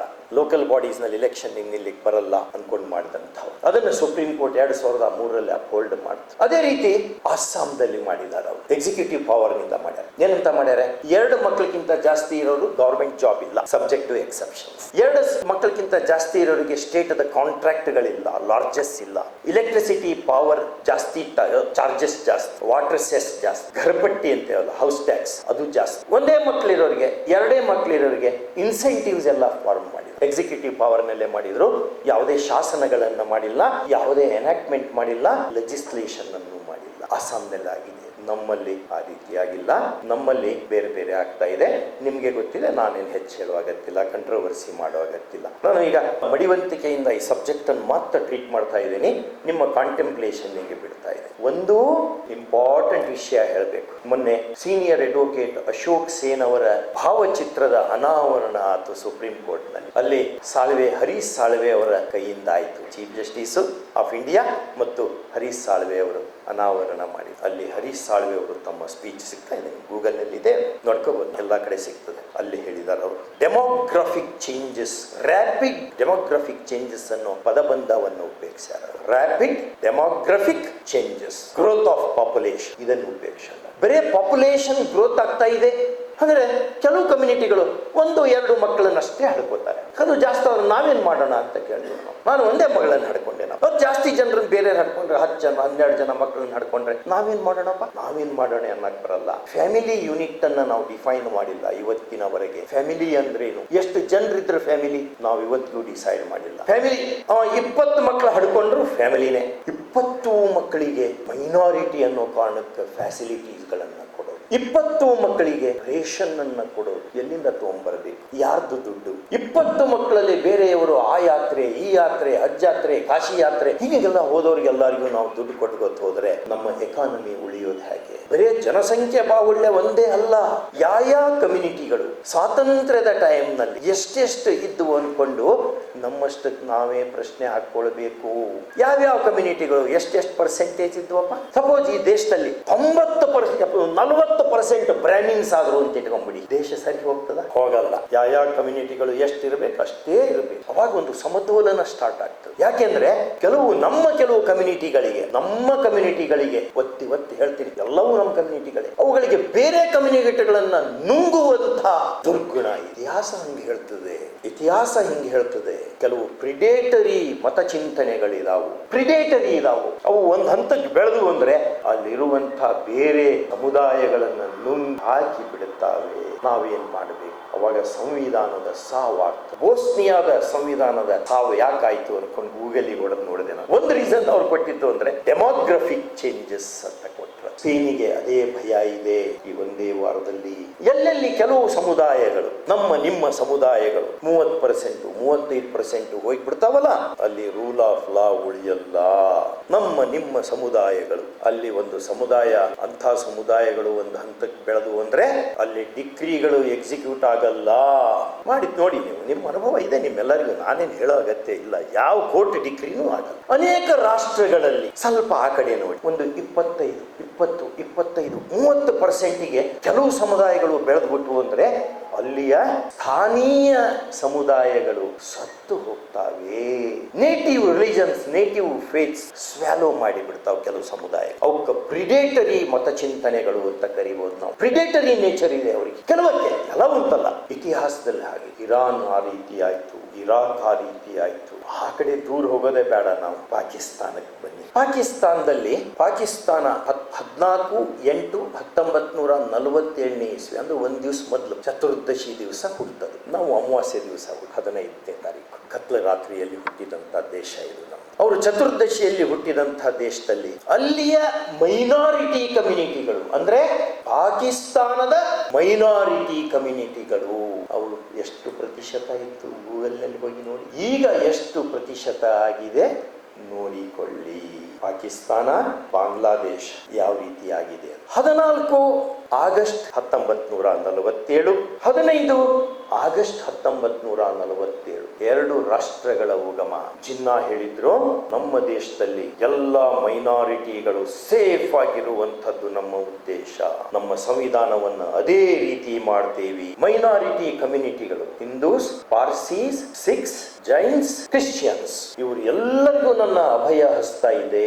ಸಂವಿಧಾನದಲ್ಲಿ ನಾವಂತ ಪ್ರಾವಿಷನ್ ಅನ್ನು ಮಾಡ್ತೇವೆ ಅಂತ ಹೇಳಿ ಸಂವಿಧಾನದ ಪ್ರಕ್ರಿಯೆ ಪ್ರಾರಂಭ ಆಗಿ 9/12/1946 ಪ್ರಾರಂಭ ಆಗಿ ಒಂದೇ ಒಂದು ಕಾನ್ಸ್ಟಿಟ್ಯೂಯೆಂಟ್ ಅಸೆಂಬ್ಲಿ. ನಮ್ಮ ಎರಡು ರಾಷ್ಟ್ರ ಆಗಿರಲಿಲ್ಲ ಇನ್ನು. ನಂತರ ಏನಾಯ್ತು? ಯಾಕೆ ಅಲ್ಲಿಯ ಸಂವಿಧಾನಗಳು ಸತ್ತು ಹೋದವು ಅಥವಾ ಮರ್ಡರ್ ಆಯ್ತು? ಡೆಮೋಗ್ರಫಿಕ್ ಚೇಂಜ್ ಇದೆಯಲ್ಲ, ಬರೀ ಜನಸಂಖ್ಯೆ ಅನ್ಕೊಂಡು ಒಂದೇ ರೀತಿ ನೋಡಬೇಡಿ. ಬೇರೆ ಬೇರೆ ಕಮ್ಯುನಿಟಿಗಳಿದಾವೆ ನಮ್ಮ ದೇಶದಲ್ಲಿ ಅಲ್ವಾ. ಹಿಂದೂಸ್ ಇದ್ದಾರೆ, ಸಿಖ್ಸ್ ಇದ್ದಾರೆ, ಕ್ರಿಶ್ಚಿಯನ್ರಿದ್ದಾರೆ, ಜ್ಯೂಸ್ ಇದ್ದಾರೆ, ಪಾರ್ಸಿ ಇದ್ದಾರೆ, ಮುಸ್ಲಿಮ್ಸ್ ಇದ್ದಾರೆ. ಯಾವುದೋ ಒಂದು ಜನಸಂಖ್ಯೆ. ಬಹುಶಃ ನಾವು ಒಬ್ಬ ಇತಿಹಾಸದ ವಿದ್ಯಾರ್ಥಿಯಾಗಿ ನಾನು ಇದನ್ನು ಹೇಳಬಲ್ಲೆ. ಏನಂತ, ನಮ್ಮ ಹಿಂದೂಗಳ ಜನಸಂಖ್ಯೆ ಎಷ್ಟೇ ಜಾಸ್ತಿ ಆದರೂ ಸಹಿತ ಸಂವಿಧಾನಕ್ಕೆ ಸಮಸ್ಯೆ ಇಲ್ಲ. ಯಾಕಂದ್ರೆ ನಮ್ಮ ಬ್ಲಡ್ ನಲ್ಲಿ ಕ್ಯಾಥೋಲಿಸಿಟಿ ಇದೆ, ಪರಧರ್ಮ ಸಹಿಷ್ಣುತೆ ಇದೆ ನಮಗೆ. ಹಾಗಾಗಿ ಯಾರೇ ಬಂದ್ರು ನಾವು ಅವರಿಗೆ ಸ್ಥಳವನ್ನ ಕೊಡ್ತೇವೆ. ಇಲ್ಲಿ ಬರ್ರಿ, ನಮ್ಮ ಜೊತೆ ಇರ್ರಿ. ನಮ್ಮ ಟೆಂಪಲ್ಸ್ ಅನ್ನ ಒಡೆದು, ಜಡೇಜಾ ಮಹಾರಾಜ ಟೆಂಪಲ್ ಅನ್ನ ಒಡೆದು ಪಾರ್ಸಿಗಳಿಗೆ ಫೈರ್ ಟೆಂಪಲ್ ಅನ್ನು ಕಟ್ಟಿಕೊಳ್ರಿ ಅಂತ ಕೊಟ್ಟ. ಕೇರಳದ ಆ ಭಾಗದಲ್ಲಿ ಯಾವಾಗ ಇಸ್ಲಾಂ ಬಂತಲ್ಲ ಆ ಟೈಮ್ ನಲ್ಲಿ ಆಯ್ತು, ನಿಮ್ಮ ಮಾಸ್ಕ್ ಅನ್ನ ಕಟ್ಟಿಕೊಳ್ಳಿ ಅನ್ಕೊಂಡು ಕೊಟ್ಟ ಅಲ್ಲಿಯ ರಾಜ. ಕ್ರಿಶ್ಚಿಯನ್ರಿಗೆ ಚರ್ಚ್ ಅನ್ನ ರೆಡಿ ಮಾಡಿಕೊಳ್ಳಿಕ್ಕೆ ನಾವು ಜಾಗೆಯನ್ನ ಕೊಟ್ಟಿವಿ. ಇತಿಹಾಸದಲ್ಲಿ ಹೇಳ್ತಾ ಇದ್ದೇನೆ, ಒಳ್ಳೆ ಪುಸ್ತಕ ಇದೆ ಇದ್ರ ಮೇಲೆ. ಆ ಕಾಳ ರಾತ್ರಿಯ ಪ್ರಶ್ನೆ ಅನ್ಕೊಂಡು ಓವಿ ಶೇಷಾದ್ರಿ ಅವರು ಬರೆದಂತ the tragic story of partition of India ಅನ್ನೋ ಪುಸ್ತಕ ಇದೆ. ಕನ್ನಡದಲ್ಲಿದೆ, ಇಂಗ್ಲಿಷ್ ನಲ್ಲಿದೆ. ಸೀರ್ವಾಯಿ ಅವರ partition of India myth and reality ಅನ್ನುವಂತಹ ಪುಸ್ತಕ ಇದೆ. ಆ ಪುಸ್ತಕದಿಂದ ನಿಮ್ಗೆ ಹೇಳ್ತಾ ಇದ್ದೇನೆ ನಾನು. ಯಾವುದೇ ಆ ಸಮುದಾಯ ಈ ಸಮುದಾಯ ಅಂತ ನಾ ಹೇಳಲ್ಲ. ಯಾಕೆಂದ್ರೆ ನಾನು ಸಮುದಾಯ ಅನ್ಕೊಂಡು ಯಾವ್ದಾರ ಸತ್ಯವನ್ನು ಹೇಳಿದೆ ಅಂದ್ರೆ ನನಗೆ ನೀವು ನಾಟ್ ಸೆಕ್ಯುಲರ್ ಅನ್ನೋ ಬ್ರ್ಯಾಂಡ್ ಹೊರಗೆ ಹೋಗೋದ್ರಲ್ಲೇ ನಂಗೆ ಬೋರ್ಡ್ ಹಾಕಿ ಬಿಡ್ತೀನಿ. ನನಗೆ ಅದು ಒಂದು ಭಯ ಇದೆ. ಆ ಬೋರ್ಡ್ ಅದೇನಷ್ಟು ಹೆದರಲ್ಲ, ಮತ್ತೆ ಬೇರೆ ಒಂದಿದೆ. ಆ ಕಾರಣಕ್ಕೆ ನೀವೆಲ್ಲರೂ ಬುದ್ಧಿವಂತರಿರೋದಕ್ಕೆ ನಾನು ಸೂಚ್ಯವಾಗಿ ಭಾಷೆಯನ್ನ ಬಳಸೀನಿ ಅಂತನೂ ನಿಮಗೆ ಗೊತ್ತಿದೆ. ಆ ಸಮುದಾಯ ಈ ಸಮುದಾಯ ಅನ್ಕೊಂಡು ನಾ ಹೇಳಲ್ಲ.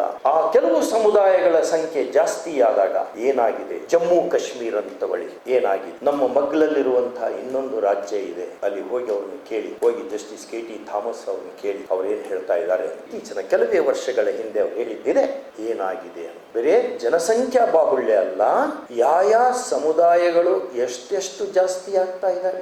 ನಾವು ಕೆಲವು ಸಮುದಾಯಗಳು ಹಾಗೆ ಉಳ್ಕೊಂಡಿವಿ. ನಾವು ಇನ್ ಕೆಲವು ಸಮುದಾಯಗಳು ತಮ್ಮ ಸಂಖ್ಯೆಯನ್ನು ಜಾಸ್ತಿ ಮಾಡ್ಕೊಂಡ್ಬಿಟ್ವು. ಯಾಕೆ ಜಾಸ್ತಿ ಮಾಡ್ಕೊಂಡು? ಅವ್ರಿಗೆ ರೇಷನ್ ಪುಕ್ಕಟೆ, ಮೆಟರ್ನಿಟಿ ಬೆನಿಫಿಟ್ ಪುಕ್ಕಟೆ, ಶಾದಿ ಭಾಗ್ಯಗಳನ್ನ ಕೊಡ್ತೀವಿ, ಸ್ಕೂಲಿಗೆ ಫೀಸ್ ಇಲ್ಲ, ಆ ಸ್ಕೂಲ್ಗಳಿಗೆ ನಿಮ್ದು right to education act apply ಆಗಲ್ಲ. ನೋಡಿ ಎಲ್ಲಿಗೆ ಹೋಗಿದ್ದೇವೆ ನಾವು. ರೈಟ್ ಟು ಎಜುಕೇಶನ್ ಆಕ್ಟ್ ಅನ್ನು ಅಪ್ಲೈ ಮಾಡಲ್ವಾ? ಬೇರೆ ನಮ್ಮ ಸ್ಕೂಲಿಗೆ ಅವ್ರನ್ನ ನಾವು ಅಡ್ಮಿಟ್ ಮಾಡ್ಕೆ ಹೋಗ, ಅವ್ರ ಸ್ಕೂಲಿಗೆ ನಾವು ಯಾರನ್ನೂ ತಗೊಳ್ಳಲ್ಲ. ರಿಸರ್ವೇಶನ್ ಸಹಿತ ಇರಲಿಲ್ಲ ಜಮ್ಮು ಕಾಶ್ಮೀರದಲ್ಲಿ. ನಮಗೆ ರಿಸರ್ವೇಶನ್ ಬೇಕು, ಅಲ್ಲಿ ಯಾಕಿಲ್ಲ ಅಂತ ಯಾರಾದ್ರೂ ಒಬ್ರು ಕೇಳಿದೇವಾ? ನಾವು ಯಾರಾದ್ರೂ ಒಬ್ರು ಕೇಳಿದೇವಾ? 50ನೇ ಇಸ್ವಿ ಸಂವಿಧಾನ ಬಂದ್ಕೊಂಡು 2017-18 ರಿಸರ್ವೇಶನ್ ಆಯ್ತಪ್ಪ. ಬ್ಯಾಕ್ಲಾಗ್ ಮಾಡಿ, ಈಗ ಬ್ಯಾಕ್ಲಾಗ್ ಮಾಡ್ಬೇಕಲ್ಲ ನೀವೀಗ. ಅದೇ ಅಮೆಂಡ್ಮೆಂಟ್ ಅಲ್ಲ ನಿಮ್ದು. ಆರ್ಟಿಕಲ್ 15 ಮತ್ತು 16(3)(a), 15(3)(a) ಪ್ರಮೋಷನ್ ಕೊಡಬೇಕು, ಅಪಾಯಿಂಟ್ಮೆಂಟ್ ಕೊಡಬೇಕು, ರಿಕ್ರೂಟ್ಮೆಂಟ್ ಮಾಡಬೇಕು, ಪ್ರಮೋಷನ್ ಆಗಬೇಕು. ಎಲ್ಲದನ್ನು ಲೆಕ್ಕ ಹಾಕಿ ಎಷ್ಟು ಜನರನ್ನ ಅಪಾಯಿಂಟ್ ಮಾಡಿರಿ, ಎಷ್ಟು ಜನರನ್ನ ಅಪಾಯಿಂಟ್ಮೆಂಟ್ ರಿಸರ್ವೇಶನ್ ಕೊಡಬೇಕಿತ್ತು. 25, 30, 40 ವರ್ಷ ರಿಸರ್ವೇಶನ್ ಕೊಡಬೇಕಾಗ್ತದೆ. ಹಿಂದಿನ ಬ್ಯಾಕ್ಲಾಗ್ ಎಲ್ಲ ಕೊಡೋದು ಅಲ್ಲಿ ಇಲ್ಲ. ಅಲ್ಲಿ ಡೌನ್ ಟ್ರಾಡನ್ ಇಲ್ವಾ? ಅಲ್ಲಿಂದ ಓಡಿ ಬಂದಂಥವ್ರಲ್ಲಿ ಡೌನ್ ಟ್ರಾಡನ್ ಇರಲಿಲ್ವಾ? ಏನ್ ಹೇಳ್ತದೆ ರಿಪೋರ್ಟ್? ಕೆಲವು ಸಮುದಾಯಗಳು ಸಂಖ್ಯೆ ಜಾಸ್ತಿ ಆಯಿತು ಅಂದ್ರೆ ಬೇರೆ ಸಮುದಾಯಗಳ ಅಸ್ತಿತ್ವಕ್ಕೆ ತೊಂದರೆಯುಂಟಾಗುತ್ತದೆ ಅನ್ನೋದು ಐತಿಹಾಸಿಕ ಸತ್ಯ. ಆ ಕಮ್ಯುನಿಟಿ ಈ ಕಮ್ಯುನಿಟಿ ಹೇಳಿಲ್ಲ, ಯಾವುದೇ ಕಮ್ಯುನಿಟಿ ಇರಲಿ ಹೀಗಾಗ್ತಾ ಇದೆ. ಹಾಗಾಗಿ ಈಗ ಕೆಲವು ಹೊಸ ಕ್ಯಾಂಪೇನ್ ನಡೆದಿದೆ. ಏನು? The population growth not only has stopped, population is going down. ಯಾರ್ದು ಗೋಯಿಂಗ್ ಡೌನ್? ಟ್ರೂ. ಯಾರದ್ದು ಅಂತ ಕೇಳ್ಕೋಬೇಕು. ಅದನ್ನೊಂದು ಬಿಟ್ಟು ಎಲ್ಲ ಸಿಗ್ತದೆ ನಿಮ್ಮ ಪೇಪರ್ಸ್ಗಳಲ್ಲಿ. ಯಾರದ್ದು ಅಂತಿಲ್ಲ. ಹಾಗಾದ್ರೆ ಯಾರ್ದ ಮೇಲೆ ಹೋಗ್ತಾ ಇದೆ? ನೀವೇ ಕೇಳಿ. ನೀವೆಲ್ಲ ಚಿಂತಕರು, ನಾನೇನು ಬಿಡಿಸಿ ಹೇಳೋ ಅಗತ್ಯ ಇಲ್ಲ. ಯಾರ ಜನಸಂಖ್ಯೆ ನಿಮ್ಮೂರಲ್ಲಿ ಅಡ್ಡಾಡಿ. ನಿಮ್ಮೂರಲ್ಲಿ ನೀವು ಬಾಲ್ಯದಲ್ಲಿ ಇದ್ದಾಗ ಸ್ಕೂಲಿಗೆ ಹೋಗುವಾಗ, ನೀರಿಗೆ ಹೋಗುವಾಗ, ಹಾಲಿನ ಬೂತಿಗೆ ಹೋಗುವಾಗ, ಸಿನಿಮಾ ಥಿಯೇಟರಿಗೆ ಹೋಗುವಾಗ, ನಾಟ್ಯ ಮಂಡಳಿ ನೋಡ್ಲಿಕ್ಕೆ ಹೋಗುವಾಗ ಯಾವ ಜನಸಂಖ್ಯೆ ಯಾವ ಸಮುದಾಯದವರು ಎಷ್ಟೆಷ್ಟಿದ್ರು ಈಗ ಎಷ್ಟೆಷ್ಟು ಆಗಿದ್ದಾರೆ ಅನ್ನುವಂಥ ಕಾಳಜಿ ಪೂರ್ವಕವಾದ ಚಿಂತನೆ ನಡೆಯಬೇಕು. ಇಲ್ಲಪ್ಪ ಅಂದ್ರೆ ಭಾರತ ಕಳೆದು ಹೋಗ್ತದೆ ಅಂತ ಹೇಳಿ ಸ್ವಾಮೀಜಿಯ ಆಶೀರ್ವಾದವನ್ನು ಪಡೆದು ಮಾತನ್ನು ಮುಗಿಸ್ತಾ ಇದ್ದೀನಿ. ಧನ್ಯವಾದ. ತಮ್ಮ ಆಳವಾದ ಅಧ್ಯಯನ, ಸ್ಪಷ್ಟ ವಿಶ್ಲೇಷಣೆ ಮತ್ತು ಪ್ರೇರಣಾದಾಯಕ ವಿಚಾರಗಳ ಮೂಲಕ ನಮ್ಮೆಲ್ಲರ ಜ್ಞಾನವನ್ನು ವಿಸ್ತರಿಸಿದ ಡಾಕ್ಟರ್ ಕೃಷ್ಣ ಎಸ್ ದೀಕ್ಷಿತ್ ಅವರಿಗೆ ಹೃತ್ಪೂರ್ವಕ ಧನ್ಯವಾದಗಳನ್ನು ಸಲ್ಲಿಸುತ್ತೇವೆ. ಇದೀಗ ಧನ್ಯವಾದ ಸಮರ್ಪಣೆ ಮಾಡುತ್ತಿದ್ದಾರೆ ಶ್ರೀ ಹರ್ಷವರ್ಧನ್ ಜಿ ಅವರು. ಎಲ್ಲರಿಗೂ ನಮಸ್ಕಾರ. ವಂದನಾರ್ಪಣೆಯ ಮುಂಚೆ advocate Arun KS sir doctor Krishna Dikshit sir ಅವ್ರಿಗೆ ಗೌರವ ನಮನ ಸಲ್ಲಿಸ್ತಾರಂತೆ.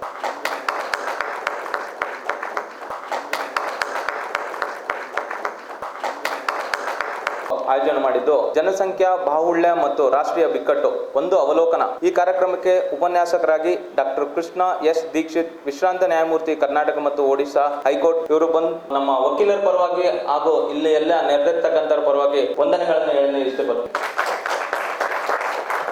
ಅದೇ ರೀತಿಯಾಗಿ ದಿವ್ಯ ಸಾನ್ನಿಧ್ಯ ವಹಿಸತಕ್ಕಂಥ ಶ್ರೀ ಅದೃಶ್ಯ ಕಾಡಸಿದ್ದೇಶ್ವರ ಸ್ವಾಮೀಜಿಗಳು, ಕನ್ನೇರಿ ಮಠ, ಕೊಲ್ಲಾಪುರ ತಾಲೂಕು, ಮಹಾರಾಷ್ಟ್ರ. ಇಂಥ ಬಿಜಿ ಶೆಡ್ಯೂಲ್ ಅಲ್ಲೂ ಕೆಲವೇ ಕ್ಷಣದಲ್ಲಿ ನಾವು ಕೇಳಿದಾಗ ಸ್ವಾಮೀಜಿಗಳು ಬಂದು 4 ವಿಚಾರಗಳನ್ನ ನಿಮ್ಮ ವಕೀಲರ ಬಂಧುಗಳ ಮಿತ್ರಗಳಲ್ಲಿ ಹೇಳ್ತೇನೆ ಅಂತ ಹೇಳಿ ಮಹಾರಾಷ್ಟ್ರದಿಂದ ಇಲ್ಲಿ ಬಂದಿರತಕ್ಕಂಥ ನಮ್ಮ ಸ್ವಾಮೀಜಿಗಳಿಗೆ ಭಕ್ತಿಪೂರ್ವಕವಾದ ನಮನಗಳು ಮತ್ತು ವಂದನೆಗಳನ್ನು ತಿಳಿಸುತ್ತೇನೆ. ಅದೇ ರೀತಿಯಾಗಿ ಮುಖ್ಯ ಅತಿಥಿಗಳಾಗಿ ನಮ್ಮ ಯಂಗ್ ಅಂಡ್ ಎನರ್ಜೆಟಿಕ್ ಲೀಡರ್ ಆಗಿರ್ತಕ್ಕಂಥ ಶ್ರೀ ವಿವೇಕ್ ರೆಡ್ಡಿ ಸರ್, ಅಧ್ಯಕ್ಷರು ವಕೀಲರ ಸಂಘ ಬೆಂಗಳೂರಿವರೆಗೂ ನಮ್ಮ ವಂದನೆಗಳನ್ನು ಅರ್ಪಿಸುತ್ತೇನೆ. ಅದೇ ರೀತಿಯಾಗಿ ಅಡ್ವೊಕೇಟ್ ಫಾರ್ ನ್ಯೂ ಭಾರತ್ ಸಂಚಾಲಕರಾದಂಥ ಶ್ರೀ ತುಷಾರ್ ನಾಯಕ್ ವಕೀಲರು ಹಾಗೂ ಶ್ರೀ ಆತ್ಮ ಹಿರೇಮಠ್ ವಕೀಲರಿಗೂ ಧನ್ಯವಾದಗಳನ್ನು ತಿಳಿಸುತ್ತೇನೆ. ಅದೇ ರೀತಿಯಾಗಿ ಇಲ್ಲಿ ನೆರೆದಿರ್ತಕ್ಕಂಥ ನಮ್ಮ ಎಲ್ಲಾ ವಕೀಲ ಮಿತ್ರರಿಗೂ ಹಾಗೂ ಮಾಧ್ಯಮ ಮಿತ್ರರಿಗೂ, ಪೊಲೀಸರಿಗೂ, ನಮಗೆ ತಿಂಡಿಯನ್ನು ಬಡಿಸ್ತಕ್ಕಂಥ ಎಲ್ಲಾ ಕಾರ್ಯಕ್ರಮದ ಎಲ್ಲ ಆಯೋಜಕರಿಗೂ ವಂದನೆಗಳನ್ನು ಹೇಳಲು ಇಷ್ಟಪಡುತ್ತೇನೆ. ಧನ್ಯವಾದಗಳು. ಈ ಪ್ರೋಗ್ರಾಮ್ದು ಉದ್ದೇಶ ಜನಸಂಖ್ಯಾ ಸ್ಫೋಟದಿಂದ ಉತ್ಪನ್ನ ಆಗ್ತಾ ಇರುವಂಥ ಸಮಸ್ಯೆಗಳು, ಅವುಗಳ ಕಾರಣಗಳು ಮತ್ತು ಅವುಗಳಿಂದ ಆಗುವಂಥ ಪರಿಣಾಮಗಳನ್ನು ಬುದ್ಧಿವಂತರೆಲ್ಲರೂ ಕುರಿತು ಚಿಂತಿಸಬೇಕು, ಅದರ ಮೇಲೆ ಉಪಾಯಗಳನ್ನು ಕಂಡುಕೊಳ್ಬೇಕು ಅನ್ನೋ ಉದ್ದೇಶದಿಂದ ಮಾಡಿದ್ದಾಗಿದೆ. ಜನಜಾಗೃತಿಯ ಕಾರ್ಯಕ್ರಮ ಆಗಬೇಕಷ್ಟೇ. ಜಾಗೃತಿ ಮೂಡಿಸುವ ದೃಷ್ಟಿಯಿಂದ ಸಮಾಜದ ವಿವಿಧ ಸ್ತರಗಳಲ್ಲಿ, ವಿವಿಧ ಭಾಗಗಳಲ್ಲಿ ಬೇರೆ ಬೇರೆ ಇಂಥ ಚಿಂತನ ಕೂಟಗಳು ಏರ್ಪಡಬೇಕು. ಸಾಮಾನ್ಯ ಜನರು ಎದುರಿಗೆ ಮಾತನಾಡುವಂತಹ ಜನರೇನಿದ್ದಾರೆ ಅವ್ರಿಗೆ ಮೊದಲು ಈ ವಿಷಯವನ್ನು ತಿಳಿಸಿಕೊಟ್ಟು ಆಮೇಲೆ ಅವ್ರು ಎಲ್ಲೇ ಹೋದರೂ ತಮ್ಮ ವೇದಿಕೆಯಲ್ಲಿ ಈ ವಿಷಯದ ಪ್ರಸ್ತಾಪನೆ ಮಾಡಬೇಕು. ದೇವರು ಅವ್ರಿಗೆ ಇನ್ನಷ್ಟು ಶಕ್ತಿ ಕೊಡಲಿ, ಇನ್ನಷ್ಟು ಸಾಮರ್ಥ್ಯ ಕೊಡಲಿ, ನಮಗೆ ಅದನ್ನು ಎದುರಿಸುವ ಸಾಮರ್ಥ್ಯ ಕೊಡಲಿ ಅಂತ ದೇವರಿಗೆ ಬೇಡ್ಕೊಳ್ಳೋದು. ಇದಕ್ಕಿಂತ ಹೆಚ್ಚಿಗೆ ನಾಡಿನ ಜನತೆಗೆ ಜನರು ನಮ್ಮ ದೇವರು, ದೇಶ, ಧರ್ಮ ಇವುಗಳನ್ನು ಕುರಿತು ಯಾವಾಗಲೂ ಅವುಗಳ ರಕ್ಷಣೆಗಾಗಿ, ವರ್ಧನೆಗಾಗಿ, ಈ ವಿಚಾರಗಳ ವರ್ಧನೆಗಾಗಿ ಎಲ್ಲರೂ ಯಾವಾಗಲೂ ಎಚ್ಚರವಾಗಿರಬೇಕು. ಯಾವುದೇ ತಪ್ಪು ತಿಳುವಳಿಕೆಗಳನ್ನು ಯಾರಾದರೂ ಹರಡಿದರೆ ಅವುಗಳಿಗೆ ಕಿವಿ ಕೊಡದೆ ನಾವು ನಮ್ಮ ಧ್ಯೇಯವನ್ನು ಮುಟ್ಲಿಕ್ಕೆ ಪ್ರಯತ್ನಶೀಲರಾಗಿರಬೇಕು ಅಂತ ಅದ್ರ ಬಗ್ಗೆ ನಾನು ತುಂಬ ಕ್ಲಿಯರ್ ಆಗಿದ್ದೇನೆ. ಅದಕ್ಕಿಂತ ಬಹಳ ದೂರ ಇರಬೇಕು. ನಮ್ಮ ಪವಿತ್ರ ಕ್ಷೇತ್ರ ಇದೆ, ಇದರಲ್ಲಿ ಸಂತುಷ್ಟವಾಗಿದ್ದೇವೆ.